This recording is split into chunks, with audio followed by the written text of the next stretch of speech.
ভালোবাসা, মাফিয়া ও রহস্যর গল্প পেতে আমাদের এই চ্যানেলটি সাবস্ক্রাইব করে পাশে থাকা বেল আইকনটি বাজিয়ে দিও। কেমন?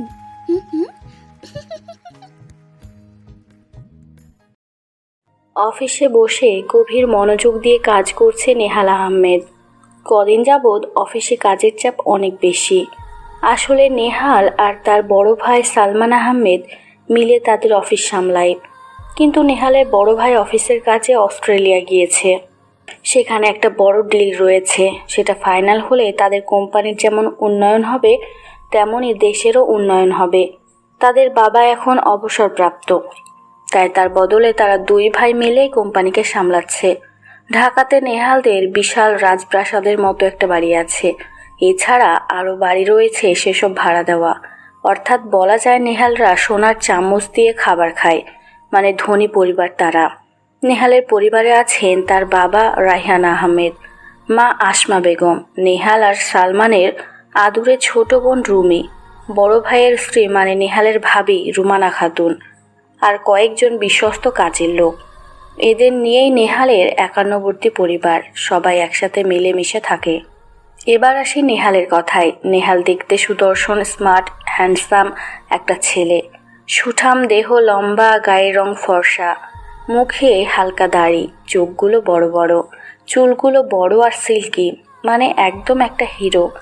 নেহালকে দেখে বরাবরই মেয়েরা তাদের জ্ঞান হারানোর অবস্থা হয়। নেহাল বেশ রাগী প্রকৃতির একটা ছেলে। সে যেটা বলে সেটাই করে। সে কাউকে ভয় পায় না, কিন্তু একমাত্র আল্লাহ আর তার বাবাকে সে প্রচণ্ড ভয় পায় আর সম্মান করে।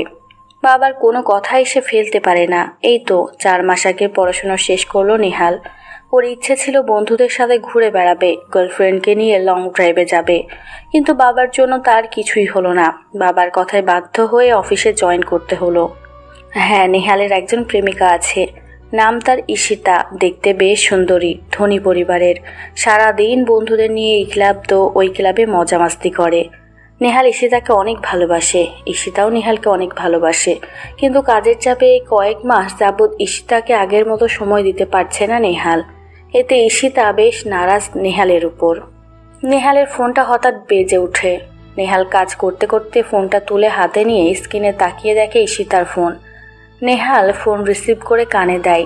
ঈশিতা বলে, তুমি কি অফিস নিয়েই থাকবে নাকি আমাকে একটু সময় দেবে? আরে অফিসে অনেক কাজ, আর তাছাড়া ভাইয়াও অফিসে নেই, সব দায়িত্ব আমার, বোঝার চেষ্টা করো। আমি কিছুই বুঝি না। তুমি আজ বিকেলে আমার সাথে দেখা করবে, আর কোনো কথা নাই। আচ্ছা ঠিক আছে। ক্যাফেরিওতে চলে এসো, বাই। বলে ঈশিতা ঠাস করে নেহালের মুখের উপর ফোন কেটে দেয়। নেহাল ফোনের স্ক্রিনের দিকে তাকিয়ে আছে। প্রচণ্ড রাগ হচ্ছে নেহালের। নেহাল ভাবছে, কেমন প্রেমিকা ঈশিতা, যে তার প্রেমিকের সমস্যা বুঝতে চায় না, তার কোনো কিছুকেই গুরুত্ব দিতে চায় না। ঈশিতার সাথে নেহালের সম্পর্ক 6 মাসের। নেহাল ওকে মন থেকে ভালোবাসলেও নেহালের মাঝে মাঝে মনে হয় ও সঠিক মানুষটাকে ভালোবাসেনি, কিন্তু তাও ঈশিতাকে নেহাল ভালোবাসে। তাই রাগটা ঝেড়ে ফেলে আবার কাজে মনোনিবেশ করে নেহাল। মারে, তোরও একটা গতি হলো শেষমেশ। জানিস, তারা খুব বড় পরিবারের, অনেক ধনী তারা। তোর যে সমস্যা আছে তা নিয়ে তাদের কোনো সমস্যা নেই। খুব শীঘ্রই তোকে তারা নিয়ে যাবে। খুব ভালো থাকবি তুই। তোর বাবা মিষ্টি নিয়ে আসছে। মেয়েটা মায়ের মুখের দিকে মলিন নয়নে তাকিয়ে আছে, কোনো কথা বলছে না। মাও মেয়ের দিকে তাকিয়ে আছে। মেয়েটা মাকে জড়িয়ে ধরে কেঁদে দেয়। কাঁদিস না মা, দেখ আল্লাহর কি রহমত, তোর এই সমস্যা থাকা সত্ত্বেও তারা তোকে পছন্দ করেছে, তাও আবার বড় ধনী একটা পরিবার। তুই সত্যিই খুব ভাগ্যবতী রে মা। আল্লাহ তাআলার বিশেষ রহমত আছে তোর উপর। তোর এই সমস্যা কোনো সমস্যাই না, দেখবি রানীর মতো থাকবি সেখানে। মেয়েটা মাথা নাড়িয়ে না বলছে শুধু। সে যেতে চায় না এখান থেকে, কিন্তু মেয়েটা বুঝতে পারছে না তার এই সমস্যা জানার পরও কিভাবে এত ধনী পরিবার তাকে মেনে নিয়েছে। মেয়েটা কোনোভাবেই বুঝতে পারছে না। হঠাৎই বাসার কলিং বেল বেজে ওঠে। মেয়েটার মা গিয়ে দরজা খুলে দেয়। মেয়েটার বাবা এসেছে মিষ্টি নিয়ে, খুব খুশি দেখাচ্ছে বাবাকে। তনুর মা, আজ যে আমি কি খুশি তা বলে বোঝাতে পারবো না। আমার তনুর বিয়ে হবে। হ্যাঁ মা, তোর বিয়ে হবে। ইয়া বড় বাড়ি তাদের, অনেক ধনী। তনুর মা, মেয়েটা আমার রানী হয়ে থাকবে। তনুর বাবা তাড়াতাড়ি মিষ্টির প্যাকেট খুলে তনুর কাছে এগিয়ে যায়। তনুর মিষ্টি খুব পছন্দ, তনুর কাছে গিয়ে ওর বাবা ওকে কান্নাসিক্ত কণ্ঠে বলে, নে মা, বাবার হাতে এই মিষ্টিটা খা, এরপর আর খাওয়াতে পারবো কিনা জানি না, নে হা কর। তনুর সাথে ওর বাবাও খেতে দেয়। তনু মিষ্টিটা মুখে নিয়ে ওর বাবাকেও একটা খাইয়ে দেয়। পাশ থেকে ওর মা বলে ওঠে, হবু, ওরা সত্যি আমাদের মায়াকে বিয়ে করবে? তুমি তাদেরকে ভালো করে বলেছো ওর সমস্যার কথা? বলেছি, ছেলের বাবা আমার সাথে সরাসরি কথা বলেছে, ঘটক ভাইও সাথে ছিল, সেও বলেছে, আমিও বলেছি। ছেলের বাবার কথা একটাই, আমার মেয়ে পছন্দ হয়েছে, আমি একে আমার ছেলের বউ বানাবো।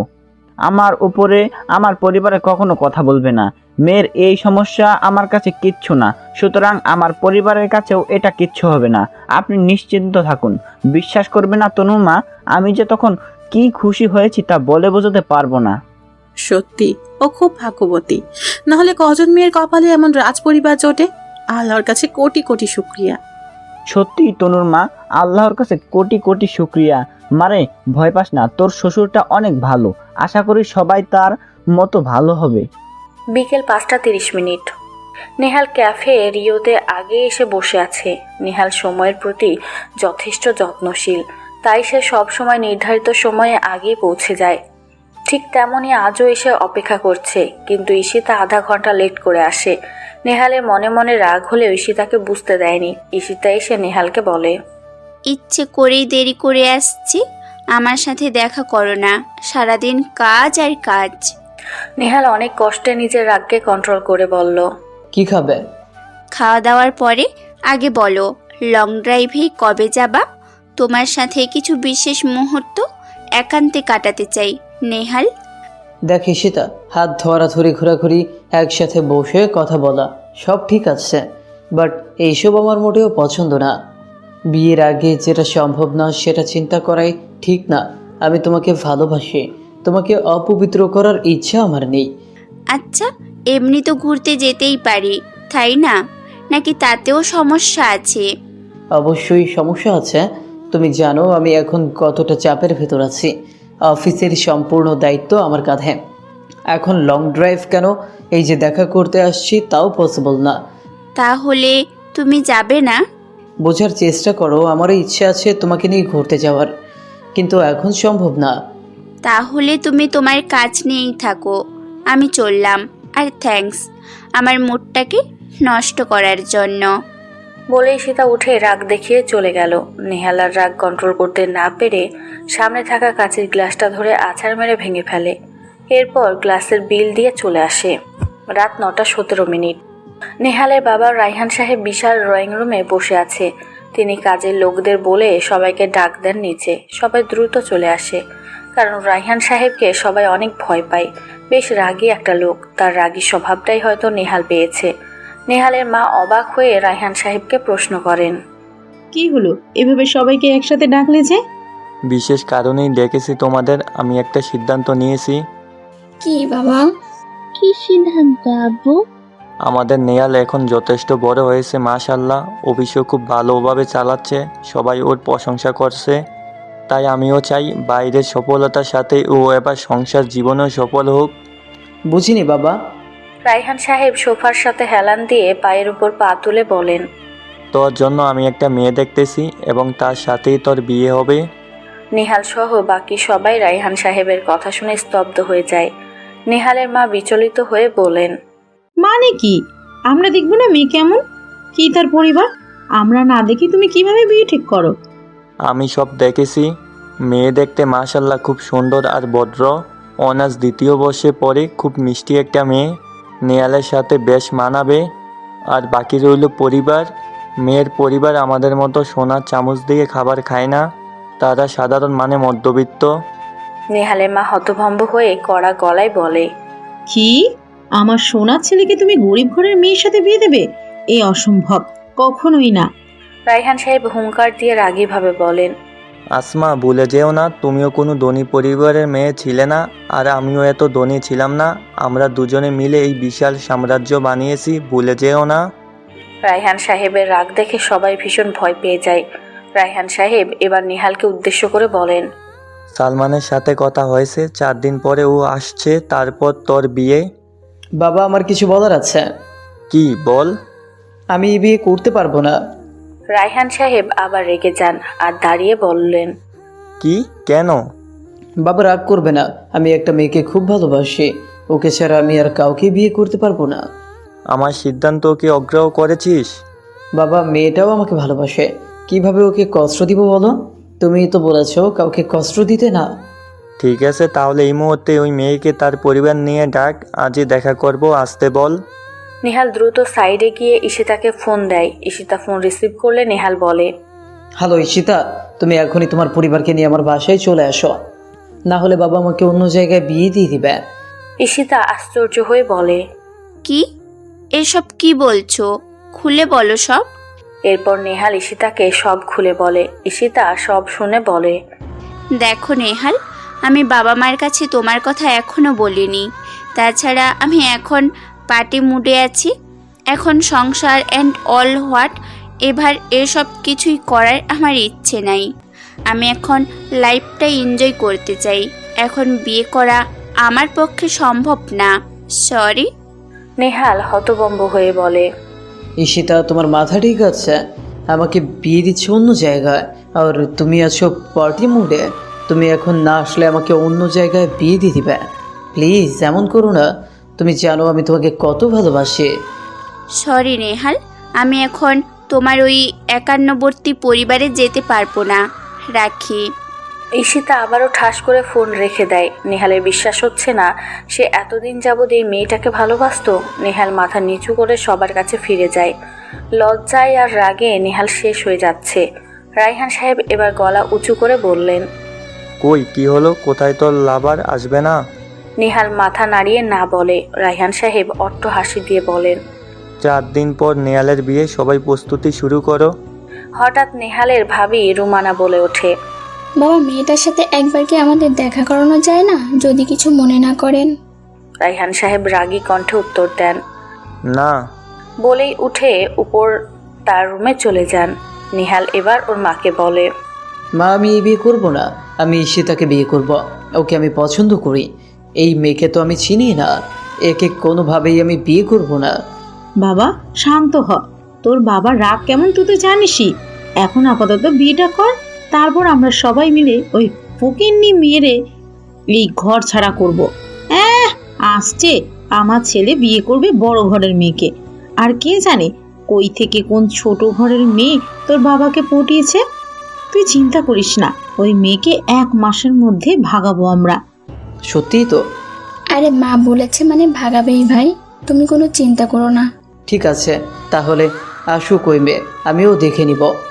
4 দিন পার হয়ে যায়। নেহাল আর তনুর বিয়ের সব আয়োজন শেষ। নেহালের ভাই সালমানও এসেছে। শপিং টপিং সব শেষ।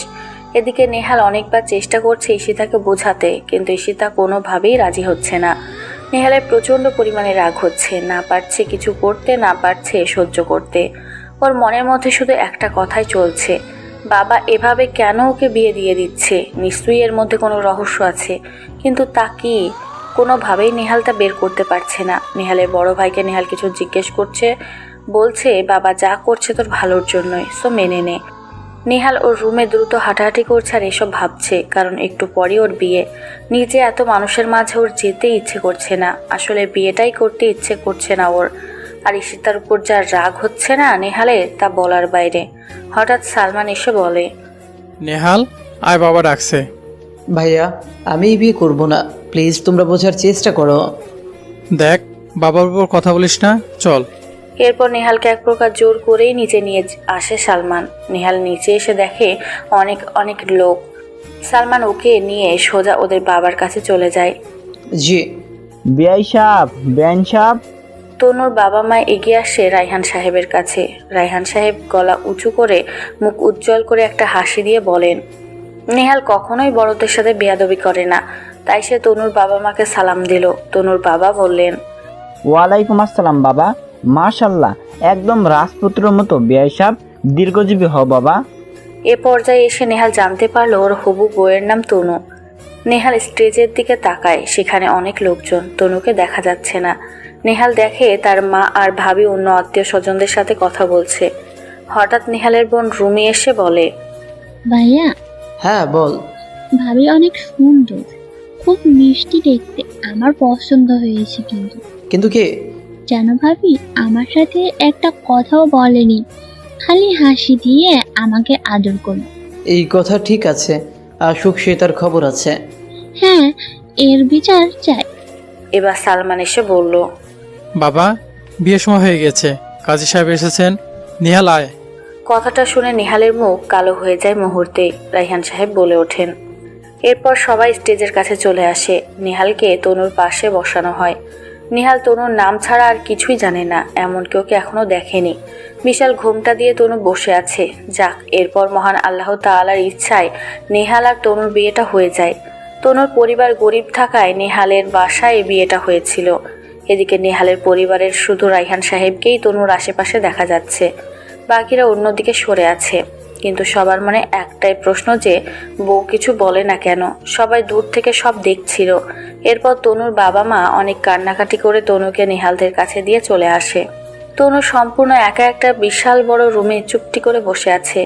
এখানে সবাই তার অপরিচিত, কাউকে সে চেনে না, জানে না। তনু ভেবে পাচ্ছে না তার এত বড় একটা সমস্যা থাকা সত্ত্বেও কিভাবে এত বড় একটা পরিবার তাকে এই বাড়িতে আনলো। অবশ্য তনু খেয়াল করেছে বাড়ির বাকিরা তার সাথে তেমন একটা ভালো আচরণ করেনি, কেউ এসে তেমন একটা কথাও বলেনি, শুধু দেখে চলে গেছে। কিন্তু একটা মেয়ে হয়তো নেহালের বোন এসে তার সাথে একটু কথা বলেছিল, কিন্তু সে তো কিছুই বলতে পারেনি, বলবেই বা কিভাবে। সে তো রায়হান সাহেবের বাড়ি থেকে এখন সব মেহমান চলে গিয়েছে। নেহাল বাইরে যেতে নিলে রায়হান সাহেব উচ্চকণ্ঠে নেহালকে ডাক দেয়। নেহাল বাবার হুঙ্কার শুনে ঠায় দাঁড়িয়ে যায়, ভয়ে হাত পা কাঁপছে, কারণ ও এখন পালাতে চাচ্ছিল। নেহাল কোনোভাবেই ওই ছোট ঘরের মেয়ের কাছে যাবে না। নেহাল শুধু ঈশিতাকে ভালোবাসে, তাতে ঈশিতা যেমনই হোক। নেহাল আস্তে করে পিছনে বাবার দিকে ঘুরে তাকায়। নেহালের বাবা রাগীভাবে নেহালের দিকে তাকিয়ে আছে। পিছনে নেহালের মা, বোন, বড় ভাই আর ভাবি দাঁড়ানো ছিল।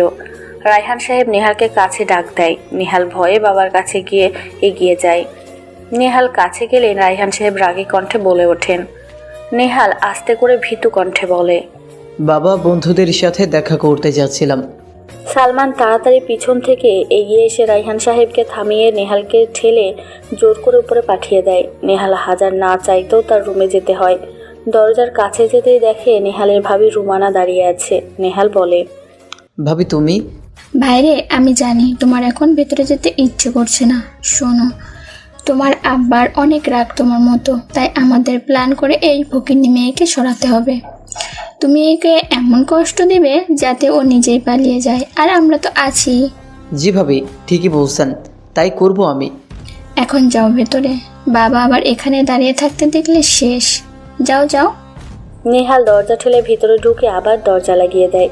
নেহাল ঘুরে পিছনে তাকিয়ে দেখে একটা লাল বেনারসি শাড়ি পরা একটা মেয়ে তার বিছানায় চুপটি করে বসে আছে। নেহাল তনুর দিকে তাকিয়ে আছে। তনু চুপ করে বসে আছে। হঠাৎই দরজা খোলার শব্দ পায় তনু। ও বুঝতে পেরেছে ওর স্বামী রুমে প্রবেশ করেছে। তনুর হৃদস্পন্দন হঠাৎই বেড়ে গেল। তনুর বুক ধুকপুক ধুকপুক করছে।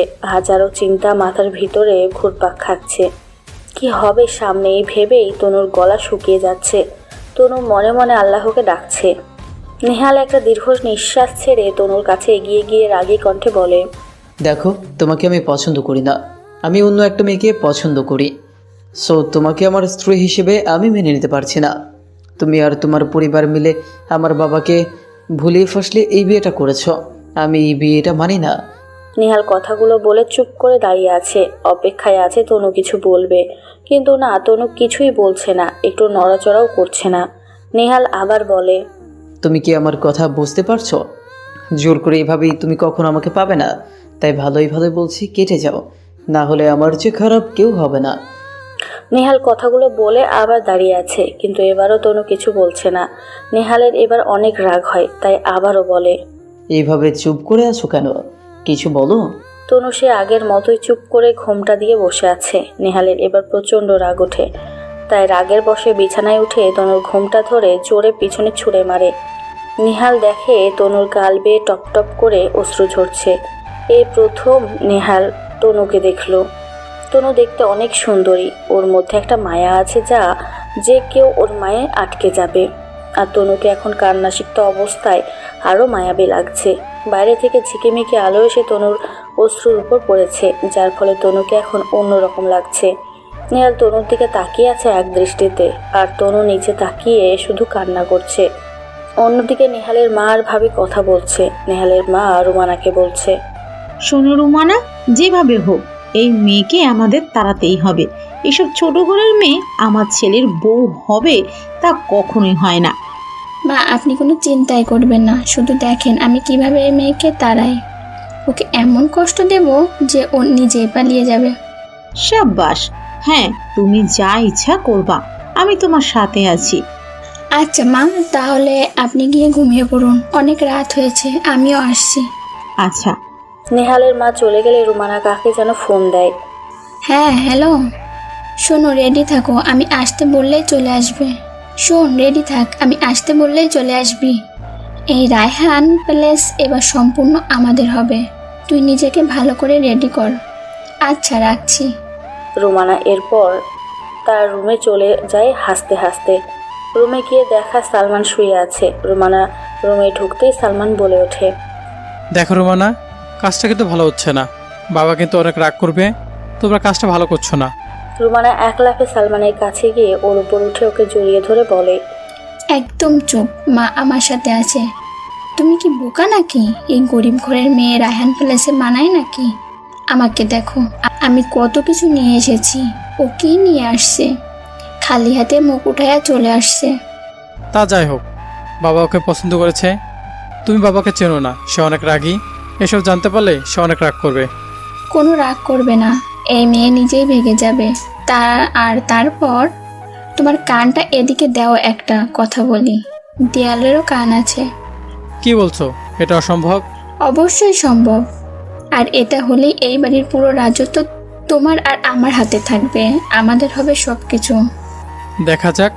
আচ্ছা শোনো না, তা বাবুটাবু লাগবে না? যা দুষ্টু, আরো কদিন পর। না, আমার আজকেই বাবু লাগবে, এখনই। এই ছাড়ো তো। না, আজ ছাড়বো না। এরপর সালমান আর রুমানা নিজেদের মাঝে হারিয়ে যায়। তনুর ভিতরটা জ্বলে পুড়ে শেষ হয়ে যাচ্ছে। ও নিজের কানকে বিশ্বাস করতে পারছে না। চোখ থেকে অঝরে অশ্রু ঝরছেই, তাও থামে না। নেহালের দিকে তাকানোর সাহসও পাচ্ছে না। কি করবে, কিভাবে বলবে, কিছুই বুঝতে পারছে না তনু। অন্যদিকে নেহাল তনুর সামনে চুপ করে বসে। শত কঠোর হলেও তনুকে দেখে নেহালের রাগটা নেমে যায়। নেহাল আবার আস্তে করে জিজ্ঞেস করে, এইভাবে কান্না করছো কেন?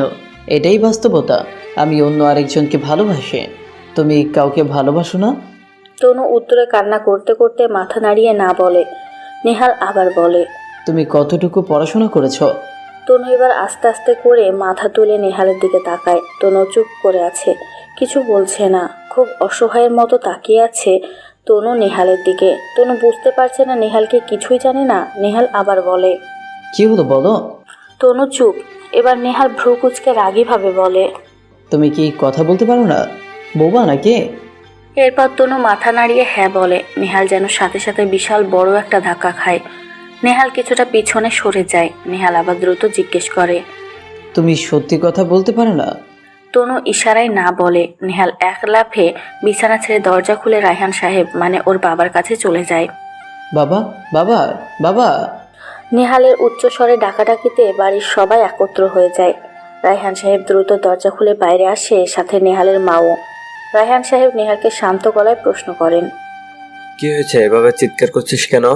বাহ বাবা বাহ, একজন বাবা যেভাবে তার ছেলের জীবনটা ধ্বংস করে দিতে পারে তা আমার জানা ছিল না।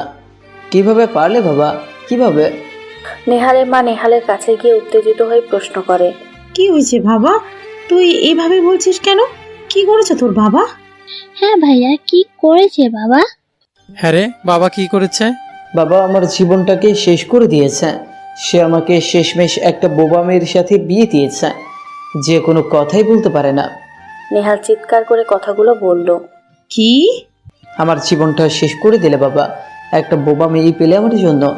নেহালের মা রাগীভাবে রায়হান সাহেবকে বলতে শুরু করলো, তুমি এটা কিভাবে করলে?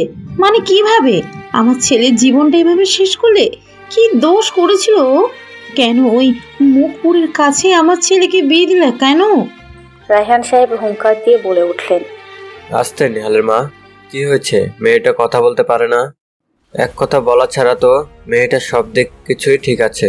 ও বোবা বলে ও কি ওর কোনোদিন বিয়ে হবে না? ও সমাজের বোঝা হয়ে যাবে? কি দোষ ওর? ও সব দিক থেকেই পারফেক্ট নেহালের জন্য। আর আমার ছেলের জন্য কোনটা ভালো আর কোনটা খারাপ সেটা আমার চেয়ে ভালো আশা করি আর কেউ জানবে না। নেহালের ভাই সালমান বলে উঠল। বাবা, কাজটা কি ঠিক হলো? মানুষ জানলে কি বলবে? সালমানের পাশ থেকে রুমানাও বলে উঠল। জি বাবা, মানুষ কি বলবে? এক বোবা মেয়ের সাথে নেহাল আহমেদের বিয়ে? রায়হান সাহেব অনেক রাগীভাবে বলে উঠলেন। মুখ সামলে কথা বলো সবাই। আর একটা কথা বলবে না কেউ এই বিষয়ে, আর একটা কথাও না। মানুষের কথায় আমি আর আমার পরিবার অনন্ত চলে না। মানুষ কথা বলবেই, তাই বলে তাদের ভয়ে একটা ভালো সুন্দর অসহায় মেয়ের জীবন আমি অন্ধকারে থাকতে দিতে পারি না। রায়হান সাহেব নেহালের কাছে গিয়ে বললেন। নেহাল বাবা আমার, আমি তোর খারাপ কখনো চাই না। ও শুধু কথা বলতে পারে না, আর বাকি সব দিক দিয়ে মেয়েটা অনেক ভালো। ওকে কষ্ট দিস না, যা রুমে যা। আমি তোর বাবা না, আমি তোর জন্য কখনো খারাপটা চাবো না। যা এখন রুমে যা। নেহাল চুপ করে দাঁড়িয়ে আছে। ও সম্পূর্ণ স্তব্ধ হয়ে গিয়েছে। ওর ভিতরে প্রচণ্ড রাগ হচ্ছে। নেহাল মনে মনে ঠিক করলো ও তো বাবাকে কিছু বলতে পারবে না। ও ওই মেয়েকে এমন কষ্ট দিবে যে ওই মেয়ে এমনিই চলে যাবে এই বাসা থেকে। নেহাল আস্তে করে রায়হান সাহেবকে বলল। জি বাবা, যাচ্ছে। নেহালের মা কিছু বলতে নিবে রায়হান সাহেব চোখ গরম করে তাকান। ফলে তিনি সহ বাকিরা তাড়াতাড়ি নিজেদের রুমে চলে যান। নেহাল আবার ওর রুমে চলে যায়। দরজা লাগিয়ে সোফায় গিয়ে বসে। তনুর দিকে তাকিয়ে আছে নেহাল। নেহালের চোখ রাগে টকটকে লাল হয়ে গিয়েছে, গায়ে আগুন জ্বলছে রীতিমতো। নেহাল কেন জানি নিজেকে সামলে রাখতে পারছে না। ওর রাগ অনেক। নেহাল উঠে তনুর কাছে যায়। তনু নেহালের কাছে আসা দেখে কেঁপে ওঠে। এরপর নেহাল যা করলো তা তনু কখনো স্বপ্নেও ভাবেনি। নেহাল হাত দিয়ে তনুর চুল ধরে প্রচণ্ড রাগে ভাবে। তনু নেহালের দিকে তাকিয়ে ভয়ে আরও কেঁদে দেয়। চিৎকারও করতে পারছে না, কারণ সে ক্ষমতা তার নেই। নেহাল এবার তনুকে বলতে শুরু করলো। কেন কেন আমার জীবনে তুই এলি? টাকার লোভে? কত টাকা লাগবে বল আমাকে, যা চাইবি তাই দিব। কেন তুই আমার জীবনটা শেষ করলে? কেন? বলেই ঠাস করে তনুকে বিছানায় ছুঁড়ে ফেলে। তনু বিছানায় পড়ে যায়। তনু অঝরে কান্না করছে। তনুর কাছে নেহালকে এখন হিংস্র লাগছে। তনু তাড়াতাড়ি উঠে নেহালের পা ধরে কান্না করে আর ইশারায় শুধু না না করছে। নেহাল রাগে ঠিক নেই। ও পা দিয়ে তনুকে জোরে ধাক্কা মেরে ফ্লোরে ফেলে দেয়। তনু হাতে ব্যথা পায়। নেহাল আবার রাগীভাবে বলে। আজ থেকে তোর জায়গা ওইখানে। কখনো আমার বিছানায় আসবে না, কখনো আমার কাছে আসবে না, কখনো না। বলেই নেহাল বারান্দায় চলে যায়। নেহাল রাগে আর কষ্টে শেষ হয়ে যাচ্ছে। এত বড় একটা ধোঁকা যে ওর সাথে হবে ও কখনোই ভাবেনি। তাও আবার ওর বাবা ওর সাথে এমনটা করলো। অন্য কেউ হলে বোঝা যেত, কিন্তু বাবা। নেহালের সব রাগ এখন তনুর উপর উঠেছে। হঠাৎ নেহালের ফোনটা বেজে ওঠে। হ্যালো বাবু, আমি আসলেই সরি। কিসের জন্য? আসলে তখন আমি মুডে ছিলাম না। এখন বুঝতে পারছি। আমি তোমাকে বিয়ে করব। বলো কবে বিয়ে করবা আমাকে? তারপর একসাথে পার্টি করব। কি হলো বলো? আমার একটু আগে বিয়ে হয়ে গিয়েছে। তুমি দেরি করে ফেলেছো ঈশিতা। মানে কি? কি বলছো? এত তাড়াতাড়ি কিভাবে? কি তুমি আমাকে সত্যিই ভালোবাসো ঈশিতা? হ্যাঁ বাসি তো বাবু। আমাকে বাবা একটা বোবা মেয়ের সাথে বিয়ে দিয়েছে। আমি ওকে ছেড়ে দিব, তারপর তুমি আমাকে বিয়ে করবে? 100 বার করব। তুমি যখন বলবে আমি তখনই তোমাকে বিয়ে করব। সত্যি ঈশিতা? হ্যাঁ সত্যি। তোমাকে সে প্রথম থেকে ভালোবাসে। তুমি তখন না করলে আজ এত কিছু হতো না। যাই হোক, আমি এই ফকিরনিকে তাড়িয়ে দিব খুব শীঘ্রই। Okay baby, I will wait for you, no tension. কাল মিট করবে। ওকে, কাল দেখা হচ্ছে, বাই। Okay bye. নেহাল তনুকে দেখেও না দেখার ভান করে বিছানায় গিয়ে শুয়ে পড়ে। তনু খুব কান্না করছে। তনু ভয়ে রুমের কোনায় যে সোফাটা আছে সেটাই গিয়ে বসে কান্না করছে। তনু চিৎকার করে কান্না করছে, কিন্তু ওর কান্নার চিৎকার কেউ শোনে না। ভয়ে তনুর পুরো শরীর কাঁপছে। তনু মনে মনে কান্না করতে করতে বলছে। আল্লাহ, এ কোথায় আমাকে পাঠালে? আমি তো বিয়ে করতে চাইনি। আমি জানতাম আমার এই সমস্যার জন্য আমাকে কেউ মেনে নেবে না। আমি কি দোষ করেছি আল্লাহ? কেন আমাকে এই সমস্যা দিলে? কেন? এখন আমি কোথায় যাব, কি করব? তনু খুব কান্না করছে, হাতটায় অনেকটা ব্যথা পেয়েছে। তনু কখনো ভাবেনি আজকের মতো একটা দিনে ওর সাথে এমন কিছু হবে। তনু ভেবেছে নেহাল ওর সব কিছু জেনেই ওকে বিয়ে করেছে, কিন্তু না, নেহাল ওর কিছুই জানে না। তনু অনেকক্ষণ পর আস্তে করে উঠে জামা চেঞ্জ করে নেহালকে একবার দেখে নিল ঘুমিয়েছে কিনা। ঘুমন্ত নেহালকে দেখে তনু চুপ করে থাকে। কি সুন্দর, ভালোই না লাগছে এখন নেহালকে। তনু অশ্রুসিক্ত চোখ নিয়ে অজু করে ওর সাথে করে আনা জায়নামাজটা বিছিয়ে নামাজে দাঁড়িয়ে পড়ে। কান্না করতে করতে অনেকক্ষণ নামাজ পড়ে তনু। আল্লাহর কাছে সাহায্য চাইও। একটু আগে নেহালকে দেখে তনুর কেমন যেন একটা ভালো লাগা কাজ করছে। ওর মন বলছে এই মানুষটার কেন জানি ওকে প্রয়োজন। আল্লাহর কাছে তনু অনেকটা সময় ধরে কান্নাকাটি করে। এরপরও সিদ্ধান্ত নেয় না, সেইখানেই থাকবে। এই ঘুমন্ত মানুষটার এখন যেভাবে আছে তাকে ঠিক এভাবেই ও বানাবে আবার। হাজার হলেও নেহাল ওর স্বামী এখন। তনু ঠিক করে ও কাউকে কিছু বলবে না। যেভাবে হোক ও নেহালের হৃদয়ে ওর জন্য একটু জায়গা বানাতে চেষ্টা করবে। বেশি না, সামান্য একটু, তাতেই তনু খুশি। এরপরও যদি না পারে সে চিরতরে এখান থেকে চলে যাবে। রাত এখন প্রায় 3:37। তনু নেহালের কাছে গিয়ে নিচে ওর পায়ের দিকে বসে নেহালের ঘুমন্ত মুখের দিকে তাকিয়ে আছে। বিয়ের পর একটা পরিবর্তন মেয়ের ভিতরে আসে, সেটা নাকি আল্লাহ প্রদত্ত। স্বামী হাজার কষ্ট দিলেও দিন শেষে স্বামীর মুখটা না দেখলে অন্তত স্ত্রীর ঘুম হয় না। তনু কখন যে নেহালকে দেখতে দেখতে হেলান দিয়ে ঘুমিয়ে গেছে পায়ের কাছে তা তনুর খেয়াল নেই। আল্লাহ জানে সকালে কি হবে।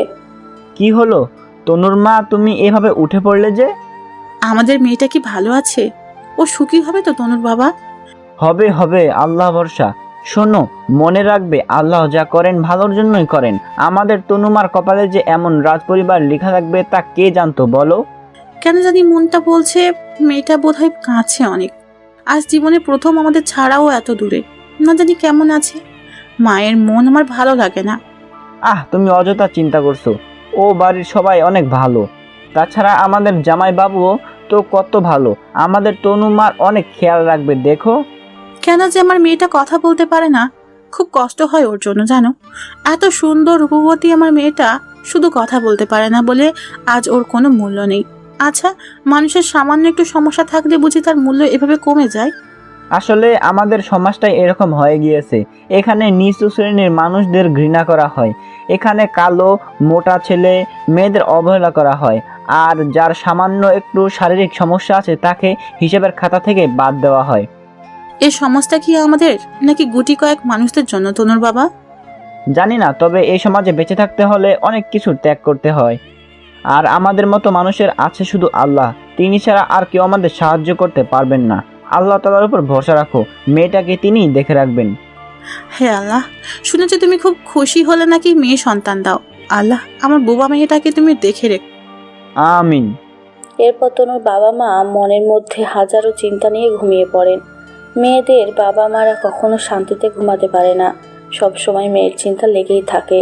মেয়েরা যে একটু নাজুক, মেয়েদের সবসময় দেখে শুনে রাখতে হয়। আমাদের তনুর জন্ম থেকে কিন্তু বোবা নয়। তার যখন 13 বছর বয়স, একদিন সে বাজারে বাবার সাথে বই কিনতে যাচ্ছিল, কিন্তু হঠাৎ দ্রুত বেগে ছুটে আসে একটা বাস তনুকে ধাক্কা দেয়। সেই ধাক্কায় তনু তার বাক শক্তি হারায়। এটা ভাগ্যের দোষ নাকি ভাগ্যেই লেখা ছিল তা আল্লাহ ভালো জানেন। তনু শুধু কথা বলতে পারে না, আর বাকি সব সে পারে। স্কুল কলেজ সব জায়গাতেই সে খুব ভালো রেজাল্ট করেছে। বাকশক্তি না থাকলেও সে কোনো দিক থেকে পিছিয়ে রয়নি। আল্লাহ তাআলা তনুকে যথেষ্ট রূপবতী বানিয়েছে। এই হলো আমাদের তনু।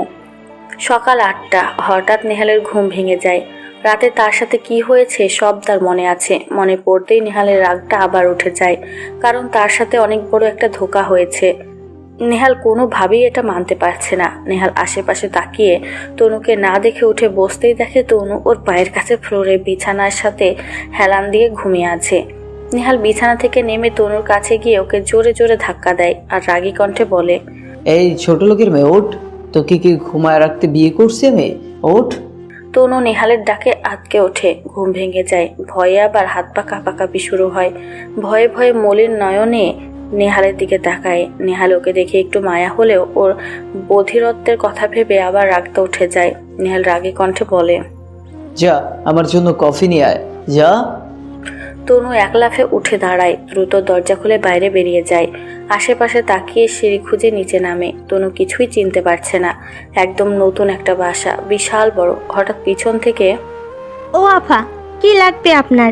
তনু পিছনে ঘুরে তাকিয়ে দেখে একটা অল্প বয়স্ক মেয়ে। তনু তো কথা বলতে পারে না, এখন কিভাবে বুঝাবে ওকে যে নেহালের কফি দরকার। তনু হাত দিয়ে ইশারা করলো যে উপরে কেউ পান করবে। আফা, কি বলতেছেন? বুঝি না তো, মুখে বলেন। তনু হাত দিয়ে বুঝালো যে ও কথা বলতে পারে না। আরে আপা, আপনি কথা বলতে পারেন না?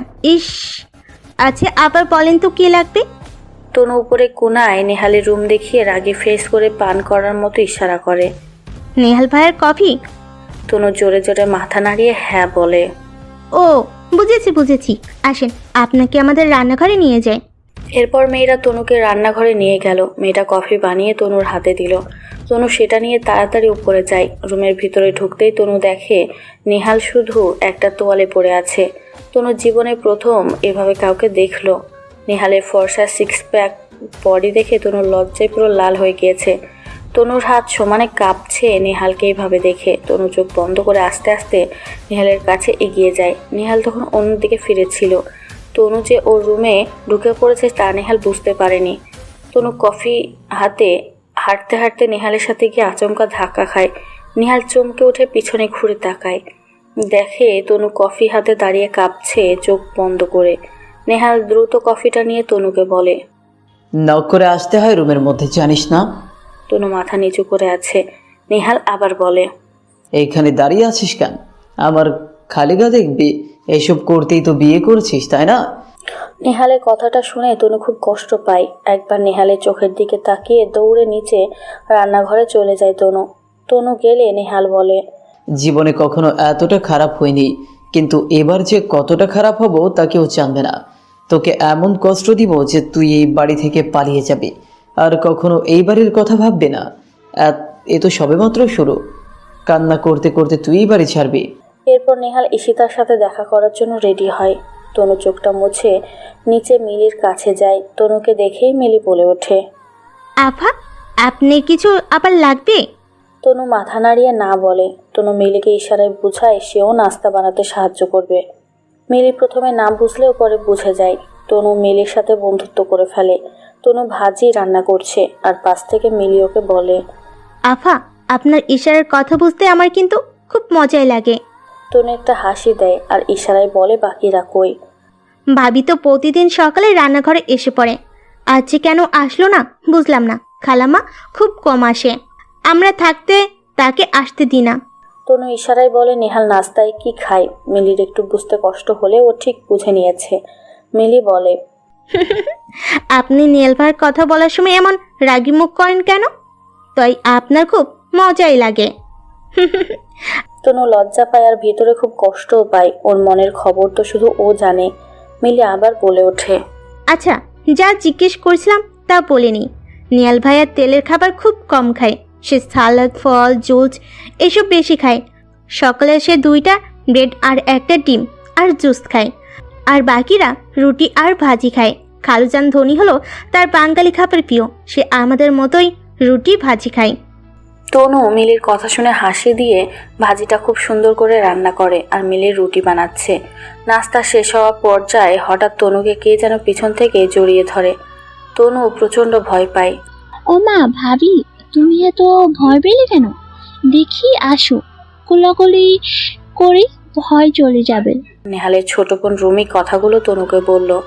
তনু অনেকটা ভয় পেয়ে এখন ঠিক হয়েছে। তনু রুমের গালে হাত দিয়ে ইশারায় কি যেন বলল। রুমি অসহায়ভাবে তনুকে বলল, ও ভাবি, কি বললাম তুমি? আমি তো কিছুই বুঝলাম না। পাশ থেকে মিলি বলে উঠল, আপুমনি, আপাই কইছে আপনি অনেক সুন্দরী, তাই না আপা? তনু জোরে জোরে মাথা নাড়িয়ে হ্যাঁ বলল। কি রে, তুই বুঝলি কিভাবে? এতক্ষণ আপার সাথে ছিলাম তাই বুঝতে পারছি। ও ভাবি, সবার তোমাকে পছন্দ না হলেও আমার কিন্তু অনেক হয়েছে, আর তুমি কিন্তু আমার চেয়েও অনেক সুন্দর, অনেক অনেক।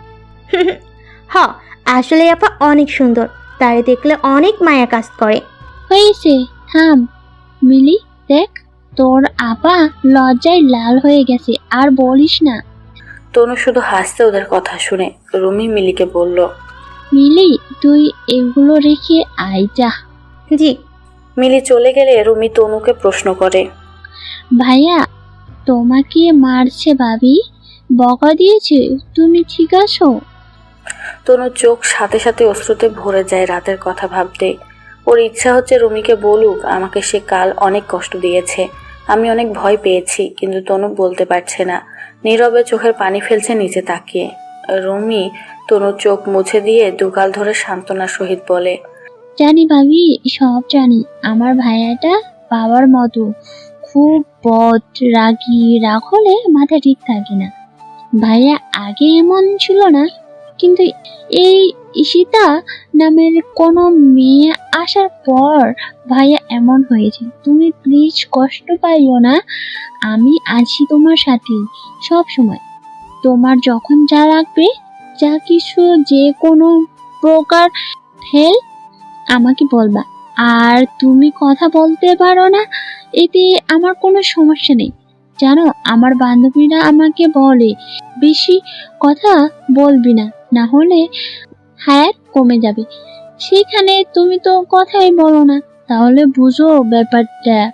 রুমির কথা শুনে তনু খিলখিল করে হেসে দেয়। ওর হাসি কতটা যে মধুর তা দেখে রুমি নিজেই স্তব্ধ হয়ে গিয়েছে।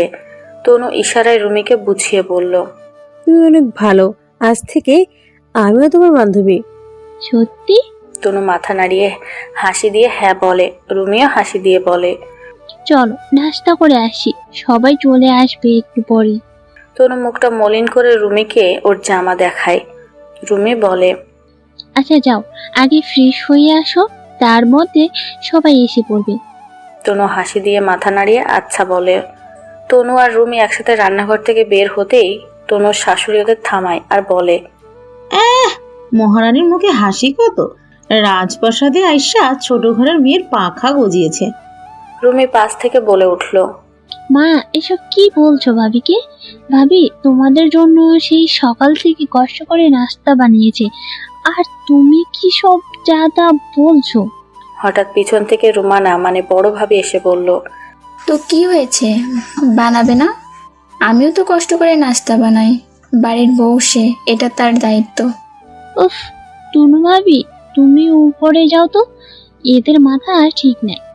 রুমি তনুকে উপরে পাঠিয়ে দেয়। তনু চলে গেলে রুমির মা বলে, দেখ রুমি, তুই ওর সাথে কথা বলবি না, ও আমাদের ধোকা দিয়েছে।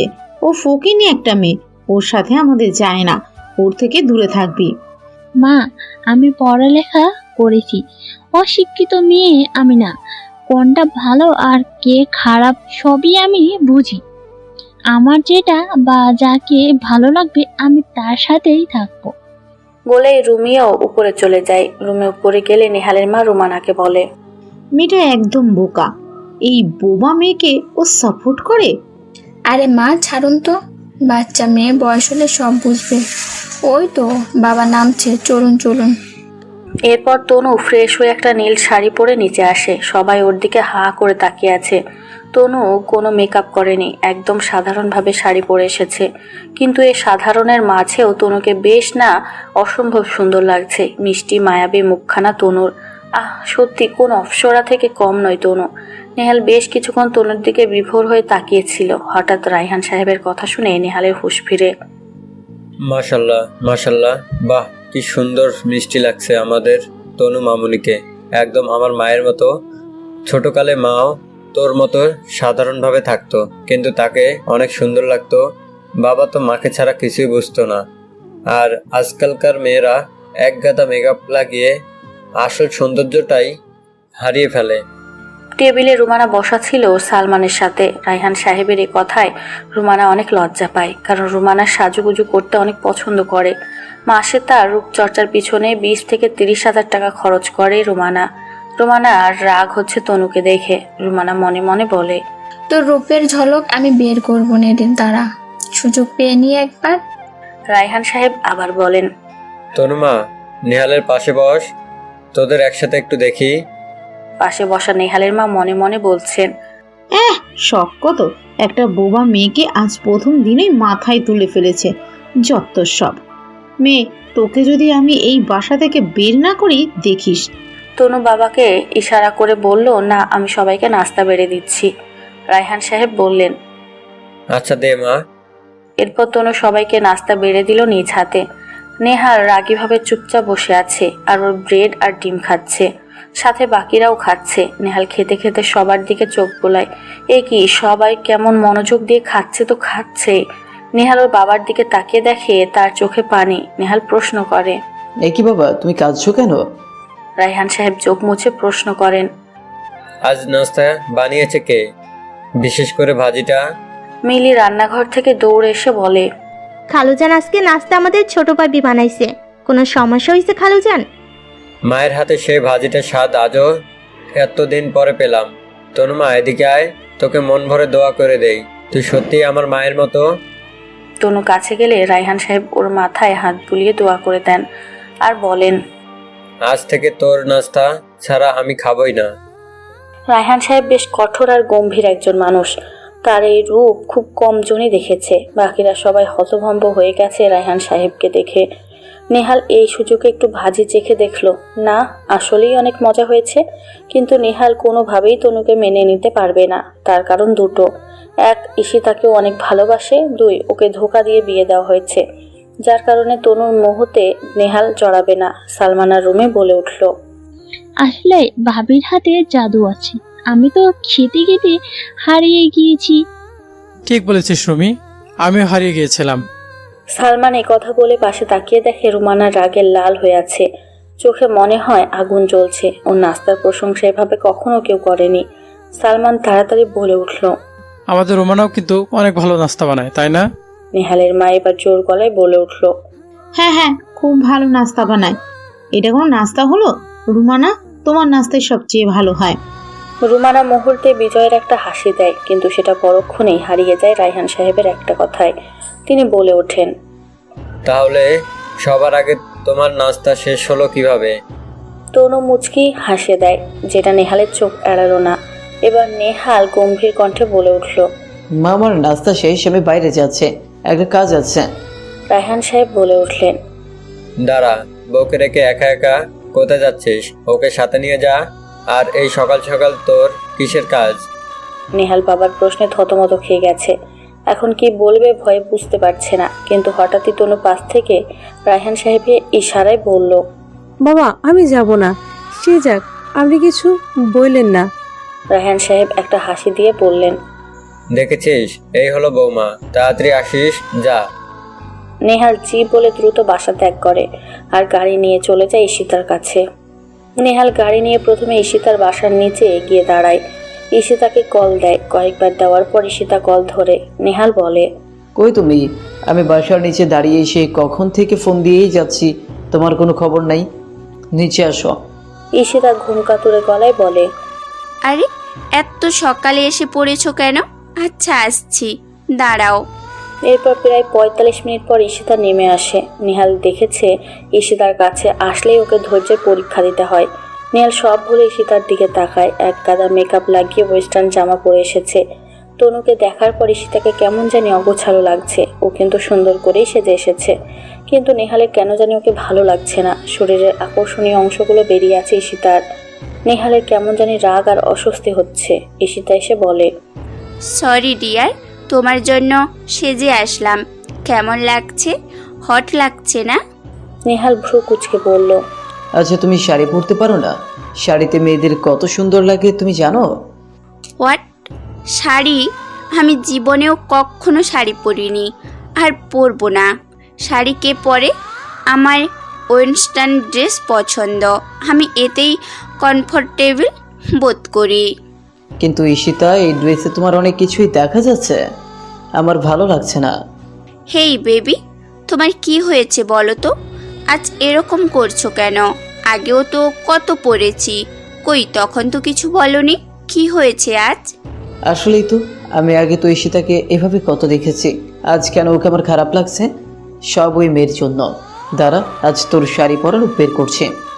হেই, কি হলো? কই হারালে? কোথাও না। চলো আজ সারাদিন মজা করব। আমার ফ্রেন্ডের বাসা ফাঁকা আছে, চলো। কাল তো বাসর রাত করনি, আজ আমার সাথেই করবে, চলো। নেহালের মনে হলো ওর মাথায় কে যেন সজোরে আঘাত করেছে একটা। নেহাল রাগীভাবে বলে, ঈশিতা, তোমার মাথা কি ঠিক আছে? তুমি এসব কি বলছো? আমি তোমার সাথে এইসব করতে দেখা করতে আসিনি। বাসায় একজনকে কিভাবে তাড়াবো তা জানতেই এসেছে। আর তুমি কি বলছো? আচ্ছা ওকে ওকে, রাগ করো না বেবি, চলো একটা ক্যাফেতে বসি। আর এইসব কথা আমাকে কখনোই বলবে না। আচ্ছা বাবা। এরপর ওরা একটা ক্যাফেতে বসে অনেক কথা বলে। ঈশিতা নেহালকে শিখিয়ে দেয় তনুকে কিভাবে কষ্ট দিতে হবে। তারপর ওরা বিভিন্ন জায়গায় ঘোরাঘুরি করে, খাওয়া দাওয়া করে। এরপর নেহাল ওর বন্ধুদের সাথে দেখা করতে চলে যায়। রুমানা নেহালের মাকে বলছে, মা বাবা ওকে অনেক পছন্দ করে, তাই বাবার কাছে ওকে খারাপ বানাতে হবে যেভাবেই হোক। কি বলেন? না রে, তোমার শ্বশুর অনেক চালাক। এটা ইন্ডিয়ান সিরিয়াল না রে যে ওকে খারাপ বানাবো আর উনি মেনে নিবে না। আমাদের এমন ব্যবস্থা করতে হবে যাতে ও নিজেই এই বাড়ি ছেড়ে চলে যায়। তাহলে সাপও মরবে আর লাঠিও ভাঙবে না, বুঝলে? মা আপনি আসলেই অনেক বুদ্ধিমতী, মানতেই হবে। আরে এতটা খারাপ হতাম না।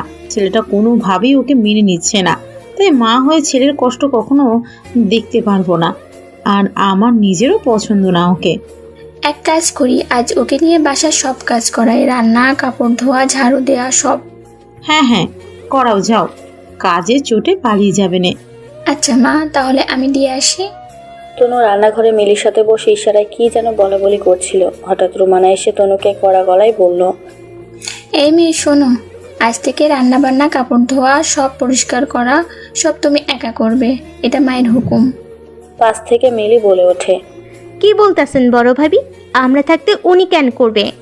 মিলি চুপ, একটা কথাও বলবি না। তুই শুধু রান্নার সাহায্য করবি, আর যা আছে সব ও করবে। কি ঠিক আছে? তনু মাথা নাড়িয়ে হ্যাঁ বলে। রুমানা অনেক খুশি হয়ে চলে যায়। রুমানা গেলে মিলি বলে, আভা, তুমি এত কাজ কেমনে করবা? আমার তো অনেক কষ্ট হইব। আমার খুব কান্না পাচ্ছে তোমার কথা ভেবে। আমরা 4-5 মিলে যা করি তা তুমি একা কেমনে করবা? তনু হাসি দিয়ে ইশারায় বলে, উপরে আল্লাহ আছেন, তিনি থাকতে কিসের কষ্ট? তনু কাজে নেমে পড়ে। টানা 4 ঘন্টা তনু অক্লান্ত পরিশ্রম করে। হাত পা কোমর সব কেমন ব্যথায় অবশ হয়ে গিয়েছে। বিশাল বড় এক বাড়ি, ভাগ্যিস রান্নাটা মিলি করে ফেলেছে, নাহলে তনু আজ রান্নাই করতে পারতো না। মা ও তো সব কাজ করে ফেলেছে, এখন? কি বলো, কারো সাহায্য নিচ্ছে নাকি? না মা, আমি তদারকি করেছি, একাই সব করেছে। হ্যাঁ, আজ একদিন করেছে, প্রতিদিন করতে গেলে বুঝবে কষ্ট কাকে বলে। তনু ওর রুমে সেই সোফায় শুয়ে আছে। শরীরের ব্যথায় চোখ থেকে টপ টপ করে অশ্রু ঝরছে। নেহাল ওকে বিছানায় যেতে না করেছে, তাই বিছানায় যায়নি। তনুর সব কষ্ট সহ্য হলেও নেহাল যে এখন তার প্রেমিকার সাথে আছে তা ভেবেই বুকের বাঁ পাশটা কেমন মোচড় দিয়ে ওঠে। কান্নার বেগটা আরও বেড়ে যায়। তনু নীরবে চোখের পানি ফেলছে। হঠাৎ কারো হাতের স্পর্শ তনু ওর কাঁধে অনুভব করে। তনু তাকিয়ে দেখে মিলি। মিলির চোখেও পানি। আফা, এইটা খাও, শরীরে শক্তি আসবো। আর তোমার হাত পা দুটো দাও, আমি টিপে দিই। তনু আস্তে আস্তে করে উঠে বসে। মিলির মাথায় হাত বুলিয়ে দেয়। মিলি যা বানিয়ে এনেছিল তনু তা খেয়ে নেয়। অনেক পিপাসা লেগেছিল তনুর, খেয়ে কিছুটা ভালো লাগছে তনুর। মিলি বলে ওঠে, আফা, হাত পাটা একটু টিপে দিই। তনু মাথা নাড়িয়ে না না বলে। মিলি তনুর চোখের পানি মুছে দেয়। সত্যি ধনীদের চেয়ে গরিবদের মন অনেক বড় হয়, তারা মনের দিক থেকে সবচেয়ে ধনী। মিলি বলে, আফা, তুমি যাও গোসল করে আসো, খাবে, আজ অনেক কষ্ট করেছো। মিলি তনুকে গোসল করতে পাঠিয়ে দেয়। একটা দীর্ঘ নিঃশ্বাস ছেড়ে মিলি ও নিচে চলে যায় খাবার রেডি করতে। রাত 11টা। তনু নিচে একা বসে আছে। নেহাল এখনো আসেনি। তনু খুব চিন্তা হচ্ছে, কাউকে যে বলবে তাও পারছে না। চিন্তায় কপালে বিন্দু বিন্দু ঘাম জমতে শুরু করেছে। হঠাৎই বেলটা ক্রিং করে বেজে ওঠে। তনু দৌড়ে গিয়ে গেট খুলে দেয়। হ্যাঁ, নেহাল এসেছে। তনু জানে যেন জান এসেছে। নেহাল তনুকে কিছু না বলে সোজা উপরে চলে যায়। তনুও পিছনে পিছনে উপরে চলে যায়। তনু রুমের এক কোণা দাঁড়িয়ে আছে। নেহাল জামা নিয়ে ওয়াশরুমে চলে যায়। ফ্রেশ হয়ে বাইরে বের হয়ে তনুর দিকে তাকাতেই তনু ইশারা করে খাওয়ার জন্য। নেহালের হাতের তোয়ালেটা বিছানায় ছুঁড়ে ফেলে আস্তে আস্তে তনুর দিকে এগিয়ে যায়। নেহালকে কেমন জানি লাগছে। তনুর ভীষণ লজ্জার ভয়ে অবস্থা খারাপ হয়ে যাচ্ছে। নেহাল তনুর দিকে এগিয়ে যাচ্ছে। নেহালকে কেমন জানি লাগছে। তনুর ভীষণ লজ্জার ভয়ে অবস্থা খারাপ হয়ে যাচ্ছে। নেহাল তনুর দিকে এগিয়ে যাচ্ছে। হঠাৎ নেহাল তনুর একদম কাছে এসে ওর চুল মুট করে ধরে রাগীভাবে বলে, জোর করে আমাকে পেতে চাস? এই শাড়ি পরে ভালো রান্না বান্না করে এখানে তালা জমাইতে চাস? কখনো পারবি না, কখনো না। আমার মনে তোর জন্য বিন্দু পরিমাণ মায়া কাজ করে না। তুই ধোঁকা দিয়ে আমাকে বিয়ে করেছিস। তুই আর তোর পরিবার লোভী। তোর এই মায়াবী চেহারা আমার মনে কোনো দাগ কাটে না। আর কোনোদিন আমার কাছে আসতে চেষ্টা করবি না। আমার খেয়াল তোকে রাখতে হবে না। তুই শুধু ওই বাসা থেকে চলে যা, সারা জীবনের জন্য চলে যা, যা। বলেই নেহাল তনুকে মাটিতে ছুঁড়ে মারে। তনু তাল সামলাতে না পেরে ফ্লোরে ঠাস করে পড়ে যায়। হাঁটুতে হালকা আঘাত পায় তনু। সে আঘাতে তনুর চোখ থেকে এক ফোঁটা অশ্রু ঝরছে না। তনুর মনে নেহাল যে আঘাত করেছে তার জন্য আকাশ ভেঙে তনুর চোখ দিয়ে অশ্রুর বর্ষণ হচ্ছে। তনু উঠে নেহালের পাটা জড়িয়ে ধরে করুণভাবে অশ্রুসিক্ত নয়নে তাকিয়ে শুধু মাথা নাড়িয়ে না না বলে। নেহাল বারবার তনুকে ছাড়াতে চেষ্টা করলেও তনু নেহালকে ছাড়ে না। নেহালের রাগটা এবার তীব্রতা পায়। নেহাল কষিয়ে একটা থাপ্পড় মারে তনুর ফর্সা গালে। তনু ছিটকে মাটিতে গিয়ে পড়ে। নেহাল মেরেই ফোন নিয়ে সোজা বারান্দায় চলে যায় ঈশিতার সাথে কথা বলতে। তনু গালে হাত দিয়ে ফ্লোরে বসে আছে। মনে হচ্ছে গালের চামড়া ফেটে রক্ত বের হবে। আজ নেহাল সরাসরি তনুর গায়ে আঘাত করলো। তনু ফুপিয়ে ফুপিয়ে কেঁদে চলেছে। বাবা মায়ের কথা খুব মনে পড়ছে। কেন যে বাবা মা ওকে এখানে বিয়ে দিল তা ভেবেই তনু কান্না করেই যাচ্ছে। তনুর মনে হচ্ছে ও কখনো নেহালের হতে পারবে না, কখনো না। তনু সোফায় গিয়ে শুয়ে কান্না করতে থাকে। আর অন্যদিকে নেহাল মন খুলে ঈশিতার সাথে কথা বলতে থাকে। তনু সব স্পষ্ট শুনতে পাচ্ছে। তনুর কষ্টে বুকটা ফেটে যাচ্ছে। মানুষ খুব বেশি কষ্ট পেলে তার ঘুম চলে আসে। আমাদের তনুও কখন যেন ঘুমের দেশে হারিয়ে গেছে তাও জানে না। নেহাল কথা শেষ করে রুমে ঢুকে দেখে তনু সোফায় শুয়ে আছে, মুখ অন্যদিকে ফিরানো। নেহালের কেন জানি ওর কাছে যেতে ইচ্ছে করলো। নেহাল আস্তে আস্তে তনুর কাছে গিয়ে ওর দিকে তাকাতেই নেহালের চোখ দুটো বড় বড় হয়ে গেল। জানালা থেকে চাঁদের আলোতে স্পষ্ট 5 আঙুলের ছাপ তনুর গালে বোঝা যাচ্ছে। কেমন নীল আর লাল হয়ে আছে। নেহাল নিজের হাতের দিকে একবার, আবার তনুর গালের দিকে একবার তাকাচ্ছে। নেহাল কেমন জানি চুপ হয়ে গেল। ও ওর বিছানায় গিয়ে বসে তনুর দিকে তাকিয়ে আছে। ও জীবনে কোনো মেয়ের গায়ে হাত তুলেনি, আজ ও তা করেছে, তাও এই তনুর জন্য। নেহাল বলছে, আজ তোর জন্য আমাকে এতটা খারাপ হতে হচ্ছে, শুধু তোর জন্য।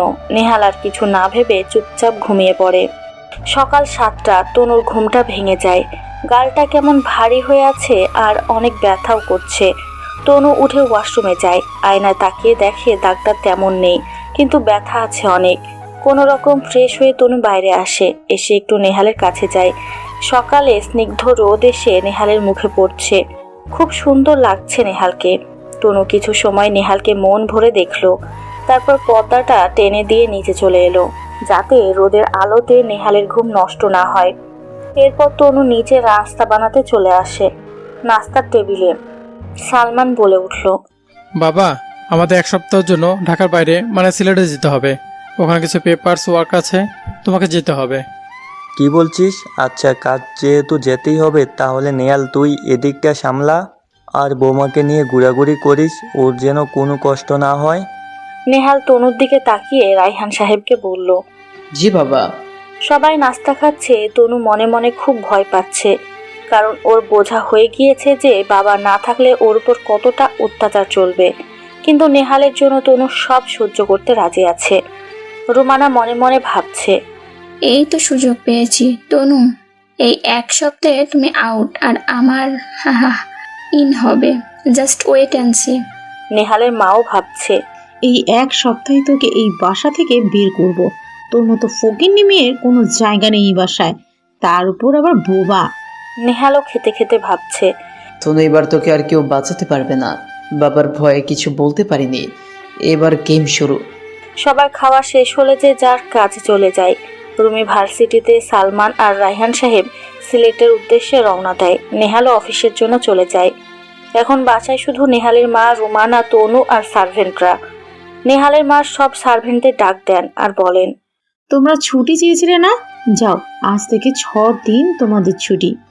সবাই একসাথে একটু দূরে দাঁড়িয়ে থাকা অসহায় তনুর দিকে তাকায় আর বলে, না খালা, আমাদের ছুটি লাগবে না, আমরা ঠিক আছি।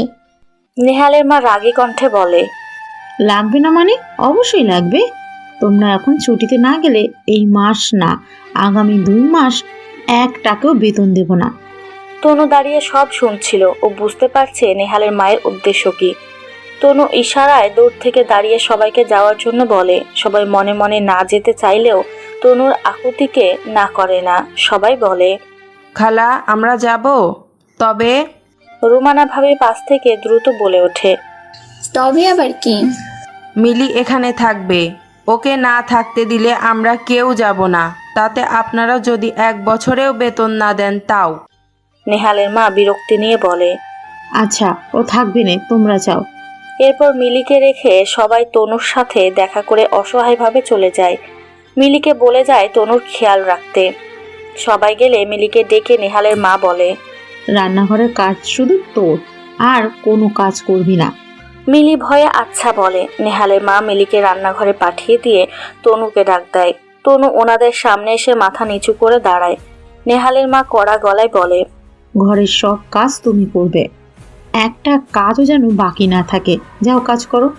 বিশাল বড় বাসা।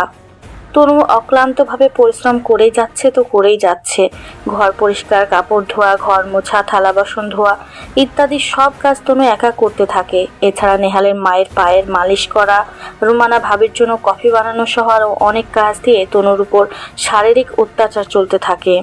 রুমিকে নেহালের মা ওর আন্টির বাসায় পাঠিয়ে দেয় কৌশল করে। মিলি কিছুই করতে পারছে না। এভাবে টানা 3 দিন চলে। নেহাল তনুর কোনো খোঁজ খবর নেয় না। রাত 12টার দিকে আসে। সেই তনুই দরজা খুলে, কিন্তু একবারও তনুর চেহারার দিকে তাকায় না। এসে ফ্রেশ হয়ে ঘুমিয়ে পড়ে। তনুর অবস্থা খুব খারাপ হয়ে যাচ্ছে। নেহাল দুপুরে অফিসে বসে আছে, একটা ফাইল দেখছিল খুব মনোযোগ দিয়ে।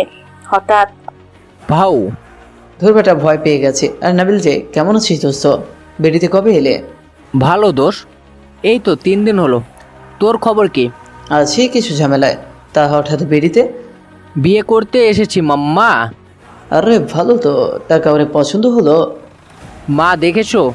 তা তোর খবর কি? বিয়ে করে ফেলছি। কি? কবে? বললেই না তো। কার সাথে? ঈশিতা? না দোস্ত। তাহলে কার সাথে? আর তোকে এরকম লাগছে কেন? বলো তো ভাই, কাহিনী কি? এরপর নেহাল নাবিনকে সব খুলে বলে। নাবিন সব শুনে বলে, দোষ, একটা কথা বলি, জানি তোর খারাপ লাগবে, বাট তোর ভালোর জন্যই। আরে বলতো। দেখ দোষ, ঈশিতা মেয়েটাকে আমার পছন্দ না।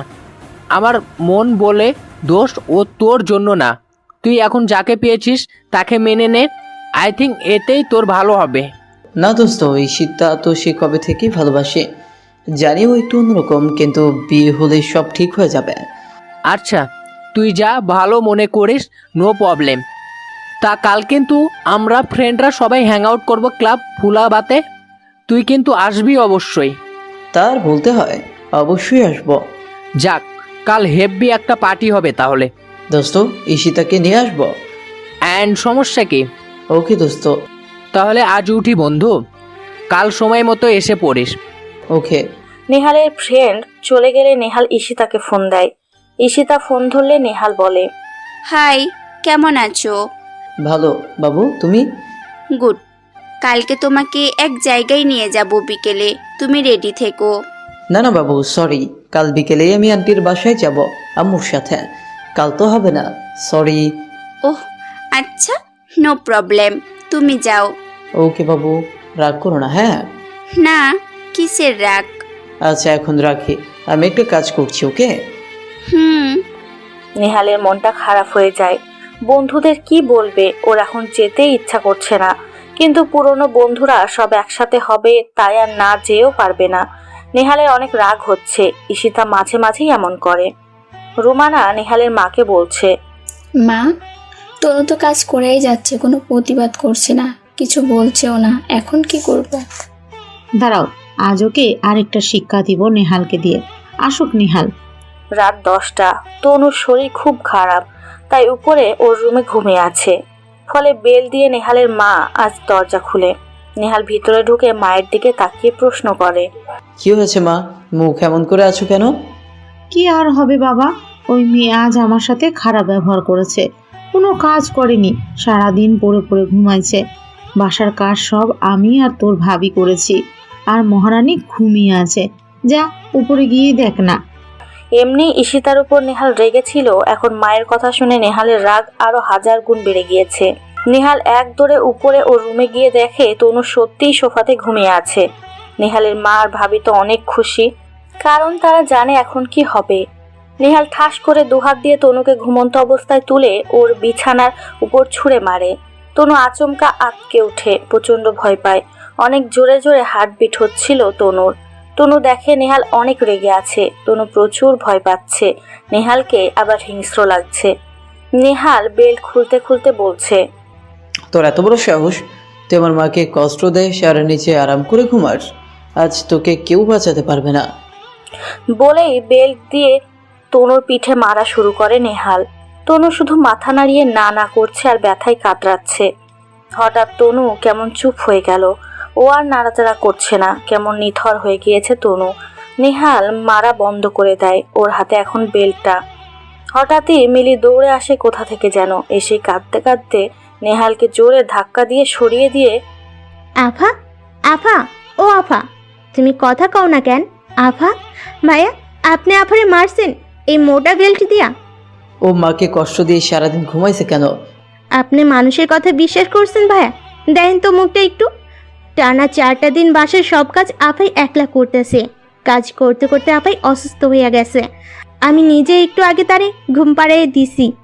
খালাই নিজে সব কাজের লোকেদের ছুটি দিয়েছেন তনু আপারে কষ্ট দেওয়ার লাইকা, আর আপনি হারে এইভাবে মারলেন। নেহাল চুপ করে দাঁড়িয়ে আছে, কিছু বলার ভাষা হারিয়ে ফেলেছে। সব কিছু কেমন খারাপ হয়ে গেল, কিন্তু তনুর জন্য এখন খুব খারাপ লাগছে। মিলি কান্না করতে করতে বলল, দয়া করে ডাক্তারকে ফোন দিবেন ভাইজান, নাকি মেরেই ফেলবেন। নেহাল দ্রুত ওদের পরিচিত ডাক্তারকে ফোন দেয়। ডাক্তার চলে আসে, এসে তনুকে দেখে বলে, উনি তো অনেক দুর্বল হয়ে গিয়েছে, ওনাকে তাড়াতাড়ি সরান দিতে হবে। নেহাল ডাক্তারকে সব খুলে বলে আর ওর বাবাকে কিছু বলতে না করে। ডাক্তার বলে, নেহাল, তোমার কাছ থেকে এটা আমি কখনো আশা করিনি। আমি ওষুধ লিখে দিচ্ছি, এখনই নিয়ে আসো। নেহাল দ্রুত সব কিছু নিয়ে আসে। নেহালের মা আর ভাবি অনেক খুশি তনুর এই অবস্থা দেখে। তারা এটাই চাচ্ছিল, তনুকে স্যালাইন আর ব্যথার ওষুধ দেওয়া হয়। তনু এখনো অজ্ঞান। আসলে নেহালের মার খেয়ে আর দুর্বলতার কারণে তনু অজ্ঞান হয়ে যায়। ডাক্তার নেহালকে বলেন, নেহাল, আর একটা আঘাত যেন ওর গায়ে না লাগে, তাহলে আমার চেয়ে খারাপ আর কেউ হবে না। আর এই মলমটা ওর পিঠে লাগিয়ে দাও। বলেই ডাক্তার রাগ দেখিয়ে চলে যায়। নেহাল ওর মা আর ভাবিকে কড়া গলায় বলে, তোমরা এই কাজটা ভালো করনি, আর একটা নখের আঁচড় যেন ওর গায়ে না লাগে। আর সব কাজের লোকদের আসতে বলো। নেহালের মা বলে ওঠে, ওকে তাড়ানোর জন্যই তো আমরা এমন করেছি। আর এখন তুই কি বলছিস? মা, অনেক হয়েছে, এখন আমি বুঝবো কি করতে হবে। নেহালের মা আর ভাবি রাগ দেখিয়ে নিচে চলে যায়। নেহাল মিলিকে বলে, তুই এটা ওকে লাগিয়ে দে, আমি বাইরে আছি। জি ভাইজান। নেহাল বাইরে করিডোরে দাঁড়িয়ে আছে। মিলি তনুর পিঠে মলম লাগিয়ে দিয়ে নেহালকে ডাক দেয়। নেহাল ভিতরে গেলে মিলি নিচে চলে আসে আর আসার আগে বলে, ভাইজান, আমি ছোট ঘরে ছোট মানুষ, তাই কিছু কথা বলি মনে নিয়েন না। আপনারা হয়তো অনেক ধনী, কিন্তু জানেন তনু আপা আপনাকে চাইতেও অনেক ধনী। সে আপনাদের পাওয়ার আশায় এত কষ্ট অত্যাচার সহ্য করে আসতেছে। সে কথা বলতে পারে না, কিন্তু আপনার জন্য নামাজের সবসময় দোয়া করে। আপনার ভালোবাসা একটু পাওয়ার জন্য সারাদিন সবার আড়ালে কান্না করে। আমি নিজে দেখছি, আমাকে সে ইশারায় বলছে সব। আপনারই মনে একটু জায়গা চাই তনু আপা, শুধু একটু। তাই আমার মনে হয় না আপনি তারে আর রাখতে চান। তাই আর না, মেরে দয়া করে তারে তার বাপের বাড়ি রাইখা আসেন, নইলে আমি কিন্তু আর চুপ থাকবো না। বলেই মিলি চলে যায়। নেহাল একটা কথাও বলেনি মিলিকে। মিলির সব কথা নেহাল শুনে, কিন্তু মিলির কথাগুলো নেহালের কাছে বিষের মতো লাগে। মিলি চলে গেলে নেহাল তনুর কাছে গিয়ে বসে। নেহাল তনুর মুখের দিকে তাকায়। আজ এই তাকানিতে কোনো রাগ, ক্ষোভ বা খারাপ লাগা নেই। মনে চোখ দিয়ে আজ নেহাল তনুকে দেখছে। কি সুন্দর তনু, কিন্তু খুব ক্লান্ত আর ফ্যাকাশে লাগছে মুখখানা তনুর। নেহাল জানে তনুর এই অবস্থার জন্য একমাত্র ও নিজে দায়ী। নেহালের নিজেকে এখন একটা পশু মনে হচ্ছে। নিজের জিদের জন্য ও এই পশুত্ব লাভ করেছে। একটা নিষ্পাপ মেয়েকে, নিজের বউকে ও মেরেছে। একটা কথা বলতে না পারা মেয়েকেও মেরেছে, একটা নারীকেও মেরেছে। নেহাল ভাবছে, আমি এমন একটা কাজ কিভাবে করলাম?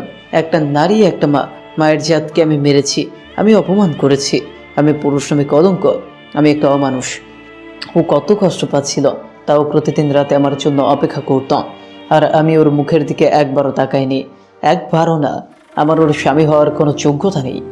আল্লাহ আমাকে কখনো মাফ করবেন না। আল্লাহ, আমি কি করব?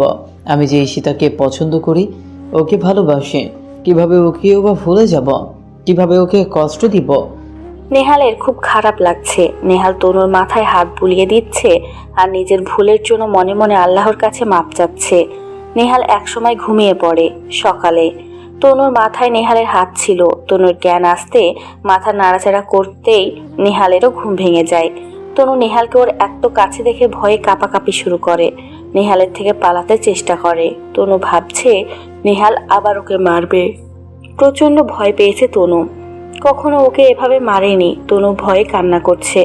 নেহাল তনুর আচরণ দেখে ঘাবড়ে যায় আর বলে, তনু, ভয় নেই, আমি আর কিচ্ছু করব না, আমাকে মাফ করে দাও। আমি আর তোমার গায়ে কখনোই হাত তুলব না, আর কেউ তোমাকে কোনো কষ্ট দিবে না। প্লিজ শান্ত হও। নেহাল এসব বলার পরও তনু কোনোভাবেই শান্ত হচ্ছে না। নেহালের খুব খারাপ লাগছে, নিজের প্রতি ঘৃণা হচ্ছে। নেহাল তাড়াতাড়ি মিলিকে ডাক দেয়। মিলি দ্রুত উপরে চলে আসে। তনু মিলিকে দেখে অঝরে কেঁদে দেয়। মিলিও কেঁদে দেয়। তনু ইশারায় মিলিকে বলছে, আমাকে বাঁচাও, উনি আমাকে মেরে ফেলবে, উনি আমাকে মেরে ফেলবে। কাল রাতে কিভাবে নেহাল ওকে মেরেছে তাও বলছে তনু। নেহাল তনুকে দেখে খুব স্তব্ধ হয়ে যায়। ওর চোখ থেকে অজান্তেই অশ্রু ঝরে পড়ে। নেহাল বুঝেছে তনু ইশারায় কি বলেছে। বড় ভুল করে ফেলেছে নেহাল, তা ও বুঝতে পেরেছে। তনু মিলিকে জড়িয়ে ধরে শুধু ভয়ে কান্না করছে। মিলি নেহালকে বলে, ভাইয়া, আপনি আফার সামনে থেকে যান, উনি অনেক ভয় পাচ্ছে। নেহাল অশ্রুসিক্ত নয়ন নিয়ে বাইরে গিয়ে আবার ডাক্তারকে ফোন দিয়ে আসতে বলে। ডাক্তার কিছুক্ষণ পরই চলে আসে। ডাক্তারকে নিয়ে নেহাল আবার ভিতরে যায়। তনু নেহালকে দেখেই আবার ভয়ে মিলিকে শক্ত করে জড়িয়ে ধরে। ডাক্তার বলে ওঠে, তনু মা, ভয় নেই, ও তোমাকে আর কিছু করবে না, দেখি হাতটা দাও। তনু ডাক্তারের কথা শুনে আর মিলিকে সাথে পেয়ে একটু শান্ত হয়। নেহালের প্রচুর খারাপ লাগছে। ও সেই কোনার সোফাটায় গিয়ে বসে যেখানে তনু ঘুমাতো। নেহাল বসতেই ফিল করে সোফাটা কি শক্ত, এখানে কেউ ঘুমায় কিভাবে। কিন্তু তনু এখানে দিব্যি ঘুমিয়েছে, একটা বারও কোনো অভিযোগ করেনি। নেহালের আরও বেশি খারাপ লাগছে। নেহাল কপালে হাত দিয়ে হেলান দিয়ে বসে আছে। নেহালের মা আর ভাবি একবারও তনুর কাছে আসেনি। নেহাল। ও ডাক্তার, জি বলুন। স্যালাইন খুলে দিয়েছি, ব্যথার ওষুধটা খাইয়ে দিও সময় মতো, আর মলমটা লাগিয়ে দিও। আমি আসি। চলুন আমি এগিয়ে দিয়ে আসি। না না না, তুমি ওর খেয়াল রেখো। ডাক্তার চলে যায়। নেহাল শান্ত গলায় মিলিকে বলে, ওকে নাস্তা আর ওষুধ খাইয়ে দিয়ে মলমটা লাগিয়ে দিস। জি ভাইজান। নেহাল নিচে চলে যায়। নেহাল গেলে মিলি তনুকে বলে, আফা, তুমি আর ভয় পাইও না। বাইরে কালকে আমি অনেক কিছু বলছি, সে আর তোমাকে কিছু কইব না। তুমি আর ভয় পাইও না, আর কেউ তোমাকে কোনো কষ্ট দিবে না। ভাইজান সবাইকে পইলা দিছে। তনু মিলিকে জড়িয়ে ধরে কেঁদে দেয়, কারণ তনু জানে নেহালের ভালোবাসাও কখনো হতে পারবে না, কারণ ওর ভালোবাসা অন্য কেউ। তনু ঠিক করে কাল সকালেই ও চলে যাবে। বিকেল 5:45। নেহাল ওর বারান্দায় চুপ করে বসেছিল। তনু ঘুমাচ্ছে। তনুর অসুস্থতার কারণে নেহালের নাবিনের পার্টিতে যাবে না, এই মনোভাব নিয়ে বসেছিল। কিন্তু হঠাৎ ওর ফোনটা বেজে ওঠে। না যাওয়া সত্ত্বেও ফোনটা রিসিভ করতে হয় নেহালকে। হ্যালো দোষ, তুই কই? সরি দোস্ত, আমি আসতে পারবো না। তনুর শরীরটা খুব খারাপ, তোরা এনজয় কর। দোষ, তোকে আমার প্রমিস, অন্তত একবার হলেও তোকে এখনই এখানে আসতে হবে। আমি তোকে একটা জিনিস দেখাতে চাই দোষ, যা তোর জীবনেও বিশাল এক পরিবর্তন আনবে। দোষ, তুই সময় নষ্ট করিস না, তাড়াতাড়ি চলে আয় প্লিজ। মানে কি বলিস? কি হয়েছে? ভাই তুই প্লিজ আয়। আচ্ছা আসছি। আয় ভাই। নেহাল অনেকটা চিন্তায় পড়ে যায়, কি এমন জিনিস দেখাবে যে ওর জীবনে পরিবর্তন আসবে। দেখা যাক। নেহাল এই বলে উঠতে নিলেই আবার ওর ফোনটা বেজে ওঠে। নেহাল তাকিয়ে দেখে অপরিচিত নাম্বার। নেহাল রিসিভ করে সালাম দেয়। ওয়ালাইকুম আসসালাম, আমি তনুর বাবা। নেহাল কিছুটা ঘাবড়ে যায়, তাও নিজেকে সামলে বলে, জি বাবা, ভালো আছেন? আছি। তা বাবা, আমার মেয়েটা কেমন আছে? ওর মার কেন জানি খুব অস্থির লাগছে ওর জন্য। ও ভালো আছে তো বাবা? নেহালের কথা আটকে আসছে। কি বলবে ও? তনুকে যে কষ্ট দিয়েছে তা বলার বাহিরে। তাও নেহালকে এখন মিথ্যে বলতে হবে, না হলে তারা চিন্তা করবে। জি বাবা, ও একদম ভালো আছে, ঘুমাচ্ছে এখন। দেখছো তনুর মা, আমি বলছি না নেহাল বাবা থাকতে তনু কখনোই অসুখী হবে না। আমি জানতাম বাবা, তুমি আমার মেয়েটাকে দেখে শুনে রাখবে। আমার মেয়েটা খুব নরম, খুব ভালো। ও হাজার কষ্ট কখনো বলে না। ওর একটু খেয়াল রেখো বাবা, তোমার ভরসায় ওকে রেখে আসি। নেহালের প্রচন্ড খারাপ লাগছে, কথা বলার শক্তিটাও কেমন হারিয়ে যাচ্ছে। তাও অনেক কষ্টে নেহাল বলে, বাবা আপনারা কোনো চিন্তা করেন না, ওর সব খেয়াল আমি রাখি, আর সামনেও রাখবো। আচ্ছা বাবা, তাহলে এখন রাখি। জি। ফোন রেখে দিলে নেহাল কিছু সময়ের জন্য থমকে যায়। ও কতগুলো মিথ্যা কথা বলল তনুর বাবাকে। ও এখন কি করবে? ওর মনের গহীনে শুধু একমাত্র ঈশিতা, সেই প্রথম ভালোবাসা ওর। কিভাবে ওকে ভুলে যাবে? কিভাবে ওকে ধোকা দিবে? নেহাল কোনো উত্তর খুঁজে পায় না। এরপর নেহাল রেডি হয়ে নাবিনের পার্টি মানে ক্লাব কুলাবাতে চলে যায়। ক্লাব কুলাবাতে নেহাল গাড়ি থেকে নামতেই দেখে নাবিন আর ওর বাকি বন্ধুরা সবাই বাহিরে দাঁড়িয়ে আছে। সবার মুখ কেমন শক্ত হয়ে আছে। নেহালের বেশ চিন্তা হচ্ছে। নেহাল ওদের কাছে গিয়ে বলে, কিরে কেমন আছিস সবাই? কোলাকুলি করবি না? বুকে আয় সবাই। নেহালের কথায় সবাই কুলাকুলি করে, কিন্তু সবাই কেমন শক্ত হয়ে আছে। নেহাল প্রশ্ন করে, কিরে তোদের কি হয়েছে, এরকম হয়ে আছিস কেন? নাবিন নেহালের কাছে এসে ওর হাত দুটো শক্ত করে ধরে বলে, দোষ, তুই আমাদের সবার প্রিয়, তোর ভালো আমরা চাই, তাই তোকে আজ একটা চরম সত্য দেখাবো। কিন্তু প্রমিস কর, সেটা দেখার পর তুই ভেঙে পড়বি না। জানি স্বাভাবিক থাকতে কষ্ট হবে, কিন্তু তোকে শক্ত হতে হবে। নাবিনের কথা শুনে নেহালের কপালে বিন্দু বিন্দু ঘাম জমতে শুরু করে। নেহাল একটু হেসে আস্তে করে বলে, দোস্ত কি হয়েছে বলতো? মজা করছিস তোরা তাই না? আয় তুই আমার সাথে, তোরা এখানে থাক। নাবিন নেহালকে নিয়ে ক্লাবের ৩য় তলায় গেল। নেহালের কেমন জানি ভয় হচ্ছে, কারণ নেহাল জানে ৩য় তলায় কি চলে। নেহাল নাবিলকে বললে, কিরে দোস্ত তুই আমাকে এখানে আনছিস কেন? তুই তো জানিস আমার এসব পছন্দ না। বাসায় তনু আছে, আমাকে যেতে হবে। দাঁড়া, এই হলো ৩৫৬ নম্বর রুম, আর এই নে, এটা এই রুমের মাস্টার চাবি। আমার ফ্রেন্ডের ক্লাব বলেই চাবিটা পেয়েছি। তুই নিজেকে শান্ত করে চাবি দিয়ে ভিতরে যা, তাহলেই তুই বুঝবি তোকে কেন আমরা ডেকেছি। নেহাল আশ্চর্য হয়ে যাচ্ছে, কিছুই বুঝতে পারছে না। নেহাল প্রশ্ন করে, দোস্ত এর মানে কি? কারো প্রাইভেট মুহূর্তের মধ্যে আমি কেন যাব? নেহাল যা। নেহাল নাবিনকে কখনো এতটা শক্ত হতে দেখেনি। আজ প্রথম ওর হাসি খুশি মুখটা বেশ শক্ত হয়ে আছে। নাবিন কার্ড ইন করেই ঠাস করে দরজা খুলে ধাক্কা মেরে নেহালকে ভিতরে পাঠিয়ে দেয়, আর ও বাহিরে দাঁড়িয়ে থাকে। নেহাল এখন ভিতরে। রুমে ঢুকতেই নেহাল বুঝতে পারলো এখানে দুজন মানুষের মাঝে এসে আদিম খেলা চলছে। তবে এই খেলার মাঝ থেকে কেমন এক পরিচিত গলার স্বর পাচ্ছে নেহাল। নেহাল সোজা বেডরুমে গিয়ে দরজা খুলে যা দেখে তা দেখার জন্য নেহালের চোখ মোটেও প্রস্তুত ছিল না। নেহালের পৃথিবী যেন মুহূর্তে থমকে যায় আর ঢেকে যায় ঘন কালো রাশি রাশি মেঘে। নেহাল ওর মাংস চক্ষুকে বিশ্বাস করতে পারছে না। ও কি সত্যি দেখছে নাকি এটা কোনো খারাপ স্বপ্ন? নেহাল নিজেকে সামলে রাখতে পারছে না। নেহালের মুহূর্তেই যেন সব শেষ। ও কাকে দেখলো? নেহাল ওর শক্তি হারিয়ে ফেলেছিল। হাত পা কেমন সব অবশ হয়ে আসছিল। নেহাল ভাবছে এই মানুষটাকে পাবার জন্য তনুকে এতদিন কষ্ট দিয়েছে, এতটা কষ্ট দিয়েছে শুধু ওর জন্য। নেহাল ওর সব শক্তি এক করে কষিয়ে দুগালে দুইটা থাপ্পড় মারে আর রাগী কণ্ঠে বলে, যে কাজটা আমার সাথে করতে পারিস নি সেই কাজটা ওকে দিয়ে করাচ্ছিস। আর জীবনেও কোনোদিন আমার কাছে তো দূরের কথা আমার সামনেও আসবে না। একদম মেরে ফেলব। এই যে থাপ্পড়টা দিলাম, একটা থাপ্পড় তোর জন্য আমি তনুকে অনেক কষ্ট দিয়েছি তাই, আরেকটা আমার পবিত্র ভালোবাসাকে এইভাবে নোংরা করার জন্য। বলেই নেহাল বাইরে চলে আসে। কারণ সেখানে আর কেউ নয়, ওর এতটা বছরের ভালোবাসা ঈশিতা আরেকটি ছেলের সাথে আদিম খেলায় মেতে আছে। আর এক মুহূর্ত ওখানে দাঁড়িয়ে থাকার কোনো মানে হয় না।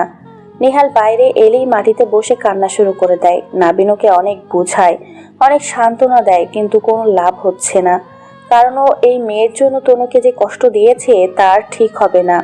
তাছাড়া সবচেয়ে বড় কথা, যে মানুষটাকে এত বছর ধরে ভালোবেসে আসছে, তাকে সম্মান করে আসতে, তার সাথে পবিত্রতা রক্ষা করে আসছে, আজ সেই কিনা ওকে এত বড় একটা ধোঁকা দিল শুধু শারীরিক চাহিদা পূরণের জন্য। নেহাল কোনোভাবেই তা মানতে পারছে না, কোনোভাবেই না। নেহালকে নিচে এনে বাকিরা অনেক বোঝায়, অনেক সান্ত্বনা দেয়। তারা বলে, দোষ সব ঠিক হয়ে যাবে। নেহাল কাঁদতে কাঁদতে বলে, দোস্ত আমি তনুর কাছে যেতে চাই। ওর সাথে আমি অনেক বেশি খারাপ করে ফেলেছি শুধু এই মেয়েটার জন্য। আমি ওর কাছে যেতে চাই দোস্ত। আচ্ছা যা, ভাবির কাছে গিয়ে মাপ চা। নেহাল আর এক মুহূর্ত নষ্ট না করে সোজা বাসার দিকে রওনা হয়। তনু এখন অনেকটাই সুস্থ, ক্লান্তি ভাবটা আর নেই, কিন্তু মনে কোনো সুখ নেই। হ্যাঁ, তনু ভাবছে তনু হেরে গিয়েছে। এরকম মার খাওয়ার পরে বাসায় থাকা কোনোভাবেই সম্ভব না, না হলে ওকে এর পরের বার মেরেই ফেলবে। তাই তনু নীরবে অশ্রু ফেলছে আর ব্যাগ গোছাচ্ছে। তনুর ব্যাগ গোছানো প্রায় শেষ। ঠিক সেই মুহূর্তেই কে যেন ওর রুমে দৌড়ে এলো। সময়টা এখন সন্ধ্যা 7:36। তনু বামে তাকিয়ে দেখে নেহাল ওকে কেমন জানি দেখাচ্ছে। চোখ থেকে অঝরে অশ্রু ঝরছে আর কেমন করুণ নয়নে তনুর দিকে তাকিয়ে আছে। কিন্তু তনুর খুব ভয় করছে। নেহাল কাঁদতে কাঁদতে তনুর দিকে আসতে আর তনুও ভয়ে কাঁদতে কাঁদতে পিছোচ্ছে। তনু ইশারায় হাত জড়ো করে মাপ চাচ্ছে আর মারতে নাক বলছে। হঠাৎই যা হলো, তনু পুরো স্তব্ধ হয়ে গেল। নেহাল এক দৌড়ে এসে তনুর বুকের সাথে নিজেকে জড়িয়ে নিল আর হাউ মাউ করে কান্না শুরু করলো। তনু যেন পুরো পাথর হয়ে গিয়েছে। জীবনে প্রথম কোনো পুরুষ ওকে জড়িয়ে ধরেছে, তাও এতটা ভালোবাসা নিয়ে। তনুর শরীর মনে হচ্ছে হিম হয়ে যাচ্ছে। এ এক অন্যরকম অনুভূতি। নেহাল তনুকে জড়িয়ে ধরা অবস্থায় ও নিচে বসে পড়ে হাঁটুর উপর।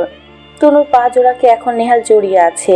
তনু শুধু দাঁড়িয়ে কাঁদছে, কারণ নেহালের সাথে অনেক রাগ। এবার নেহাল তনুকে বলতে শুরু করলো, তনু আমি শেষ। আমার এতদিনের ভালোবাসা সে হোটেলে অন্য ছেলের সাথে শুয়ে আছে।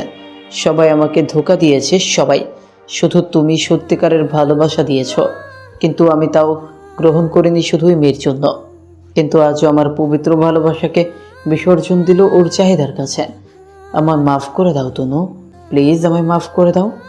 এতটা দিন তোমার সাথে পশুর মতো আচরণ করেছি, তার শাস্তি আল্লাহ আমাকে দিয়েছেন। আমাকে মাফ করে দাও প্লিজ তনু। তনু কি বলবে কি করবে কিছুই বুঝতে পারছে না, কিন্তু ও সিদ্ধান্ত নিয়েছে ও আর এখানে থাকবেই না। তাই যতই যা হোক ওকে এখান থেকে যেতে হবে। তনু চোখের জল সব মুছে নেহালকে ওর পায়ের কাছ থেকে ছাড়িয়ে ব্যাগের কাছে যায়। ব্যাগে বাকি জামা কাপড় ঢুকাতে থাকে। নেহাল ফ্লোরে বসে সব দেখছে। নেহাল অবাক হয়ে দ্রুত তনুর কাছে গিয়ে কান্নাসিক্ত কণ্ঠে বলে, তুমি কোথায় যাচ্ছ? তনু চুপ করে আছে, কোনো ইশারাও করছে না। ওর ব্যাগ গোছানো শেষ।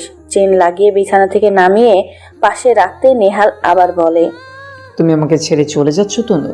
তাহলে আমি কি নিয়ে বাঁচব? তনু পিছন থেকে ওর শাড়িটা সরিয়ে নেহালের দিকে ধরে। নেহাল দেখে সেই জখমের দাগ। নেহাল আরো কেঁদে ওঠে। তনু ঘুরে ইশারায় বলে, এই জখম কিছু না, কিন্তু এই মন যে জখম পেয়েছি তা আর ঠিক হবে না। আমি চলে যাব। নেহাল স্তব্ধ হয়ে গিয়েছে। ওর বলার আর কিছুই নেই, তাও শেষ চেষ্টা নেহাল করবে। নেহাল যেই তনুর কাছে যাবে অমনি মিলি দৌড়ে এসে কাঁদতে কাঁদতে বলে, ভাইজান, খালা। নেহাল ভয়াতুর কণ্ঠে বলে, কি হয়েছে মার? খালা হঠাৎ অজ্ঞান হয়ে গেছে।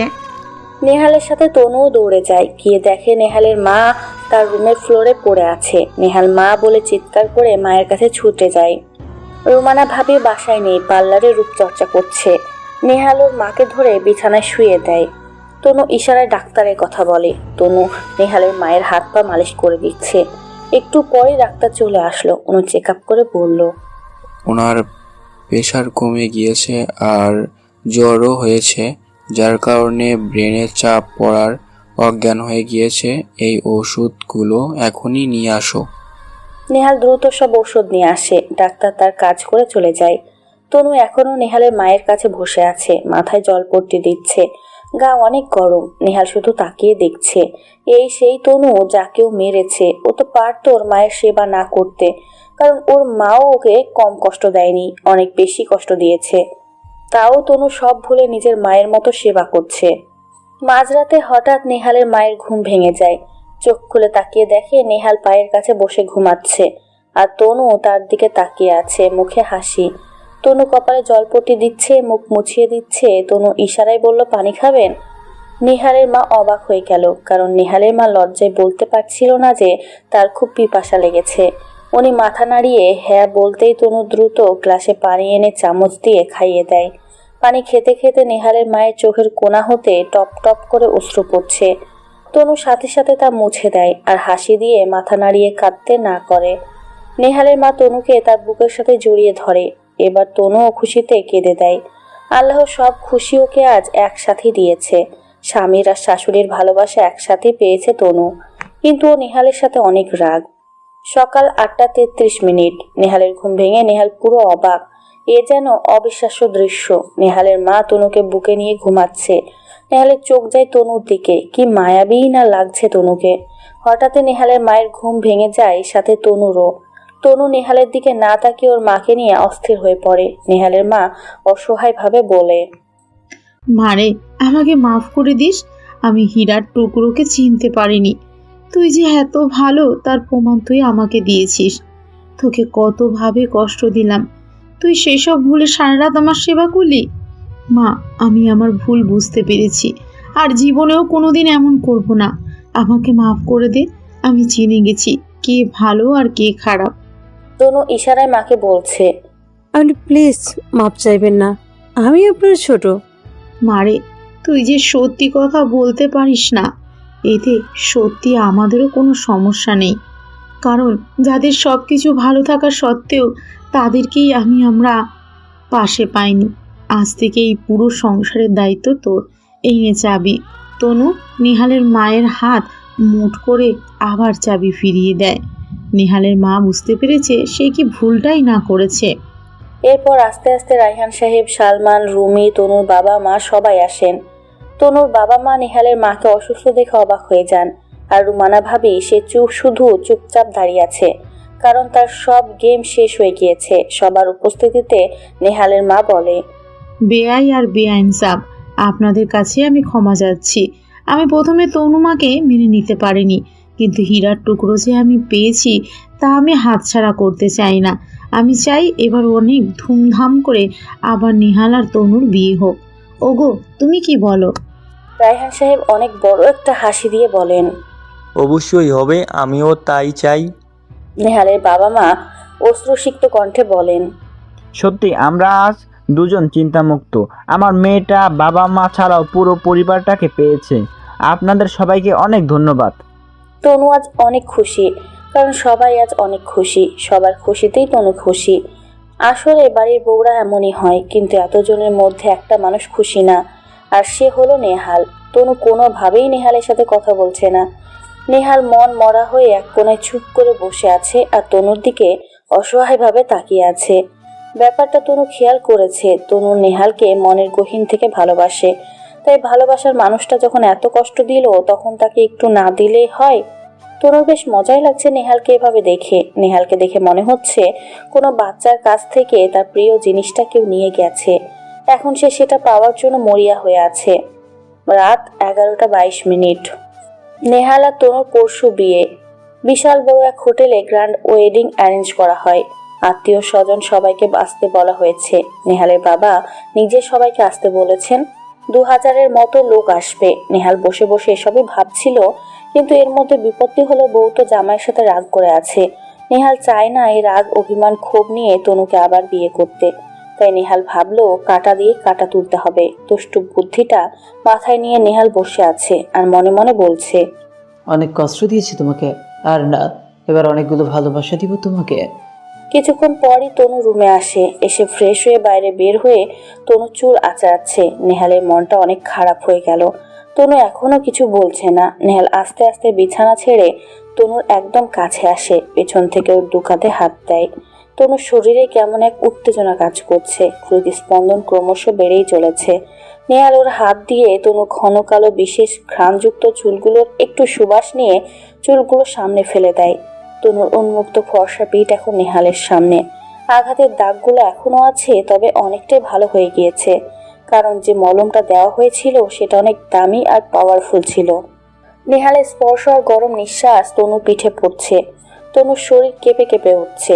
এবার নেহাল যা করলো তাতে তনু যেন আকাশ থেকেই পড়লো।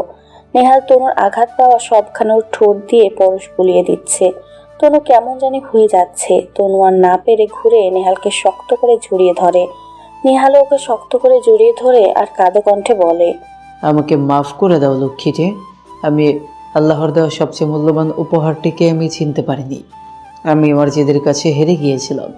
আমি বুঝিনি যে আল্লাহ আমাদের জন্য যা করেন ভালোর জন্যই করেন। দয়া করে আমাকে মাফ করে দাও। তুমি আমাকে অনেক মারো, অনেক অনেক মারো, কিন্তু তাও প্লিজ আমাকে ছেড়ে যেও না। আমি আর 10টা ছেলের মতো না যারা বউদের নির্যাতন করে দিনের পর দিন।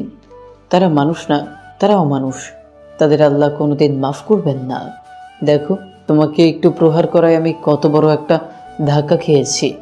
আর যারা প্রতিনিয়ত এভাবে নিজের স্ত্রীকে কষ্ট দিয়ে যাচ্ছে তাদের ভয়াবহ শাস্তি আছে কপালে, তা আমি জানি। আমি তোমাকে সামান্য একটু না অনেক বেশি কষ্ট দিয়েছি। প্লিজ আমাকে মাফ করে দাও। তুমি মাফ না করলে আল্লাহ আমাকে কখনোই মাফ করবেন না। নেহাল অনেকটাই কান্নায় ভেঙে পড়ে। তনু নেহালকে ছেড়ে ওর চোখের দিকে তাকায়। তনু ওর 2 হাত দিয়ে নেহালের চোখ মুছে দেয়। নেহালও তনুর চোখ মুছে দেয়। নেহাল তনুর চোখের দিকে তাকিয়ে আছে, সাথে তনুও। দুজন দুজনের চোখের মাঝে হারিয়ে গিয়েছে। তনু অজানা এক আবেশে ওর চোখ দুটো বন্ধ করে ফেলে। নেহাল একটা মুচকি হাসি দিয়ে তনুর মিষ্টি গোলাপি ঠোঁট দুটোকে শুধু ওর করে নেয়। জীবনে প্রথম এরকম এক মিষ্টি অনুভূতি ওটাকে পাগল করে দিচ্ছে। দুজন দুজনের মাঝে হারিয়ে গিয়েছে। বেশ কিছু সময় পর নেহাল তনুকে ছেড়ে দেয়। দুজনেই হাঁপিয়ে গিয়েছে। নেহাল খেয়াল করলো তনুর মুখে কেমন এক উজ্জ্বলতা ফুটে উঠেছে, কেমন এক মায়াবী নেশাকাতর লাগছে তনুকে। তনুকে দেখে নেহালের নেশা ধরে যাচ্ছে। নেহাল তনুর কানের কাছে গিয়ে আস্তে করে বলে, তোমার মাঝে হারাতে চাই, তোমাকে আরো কাছ থেকে পেতে চাই, তোমায় মিশে যেতে চাই। তনু লজ্জায় শেষ হয়ে যাচ্ছে। ওরও খুব ইচ্ছা হচ্ছে।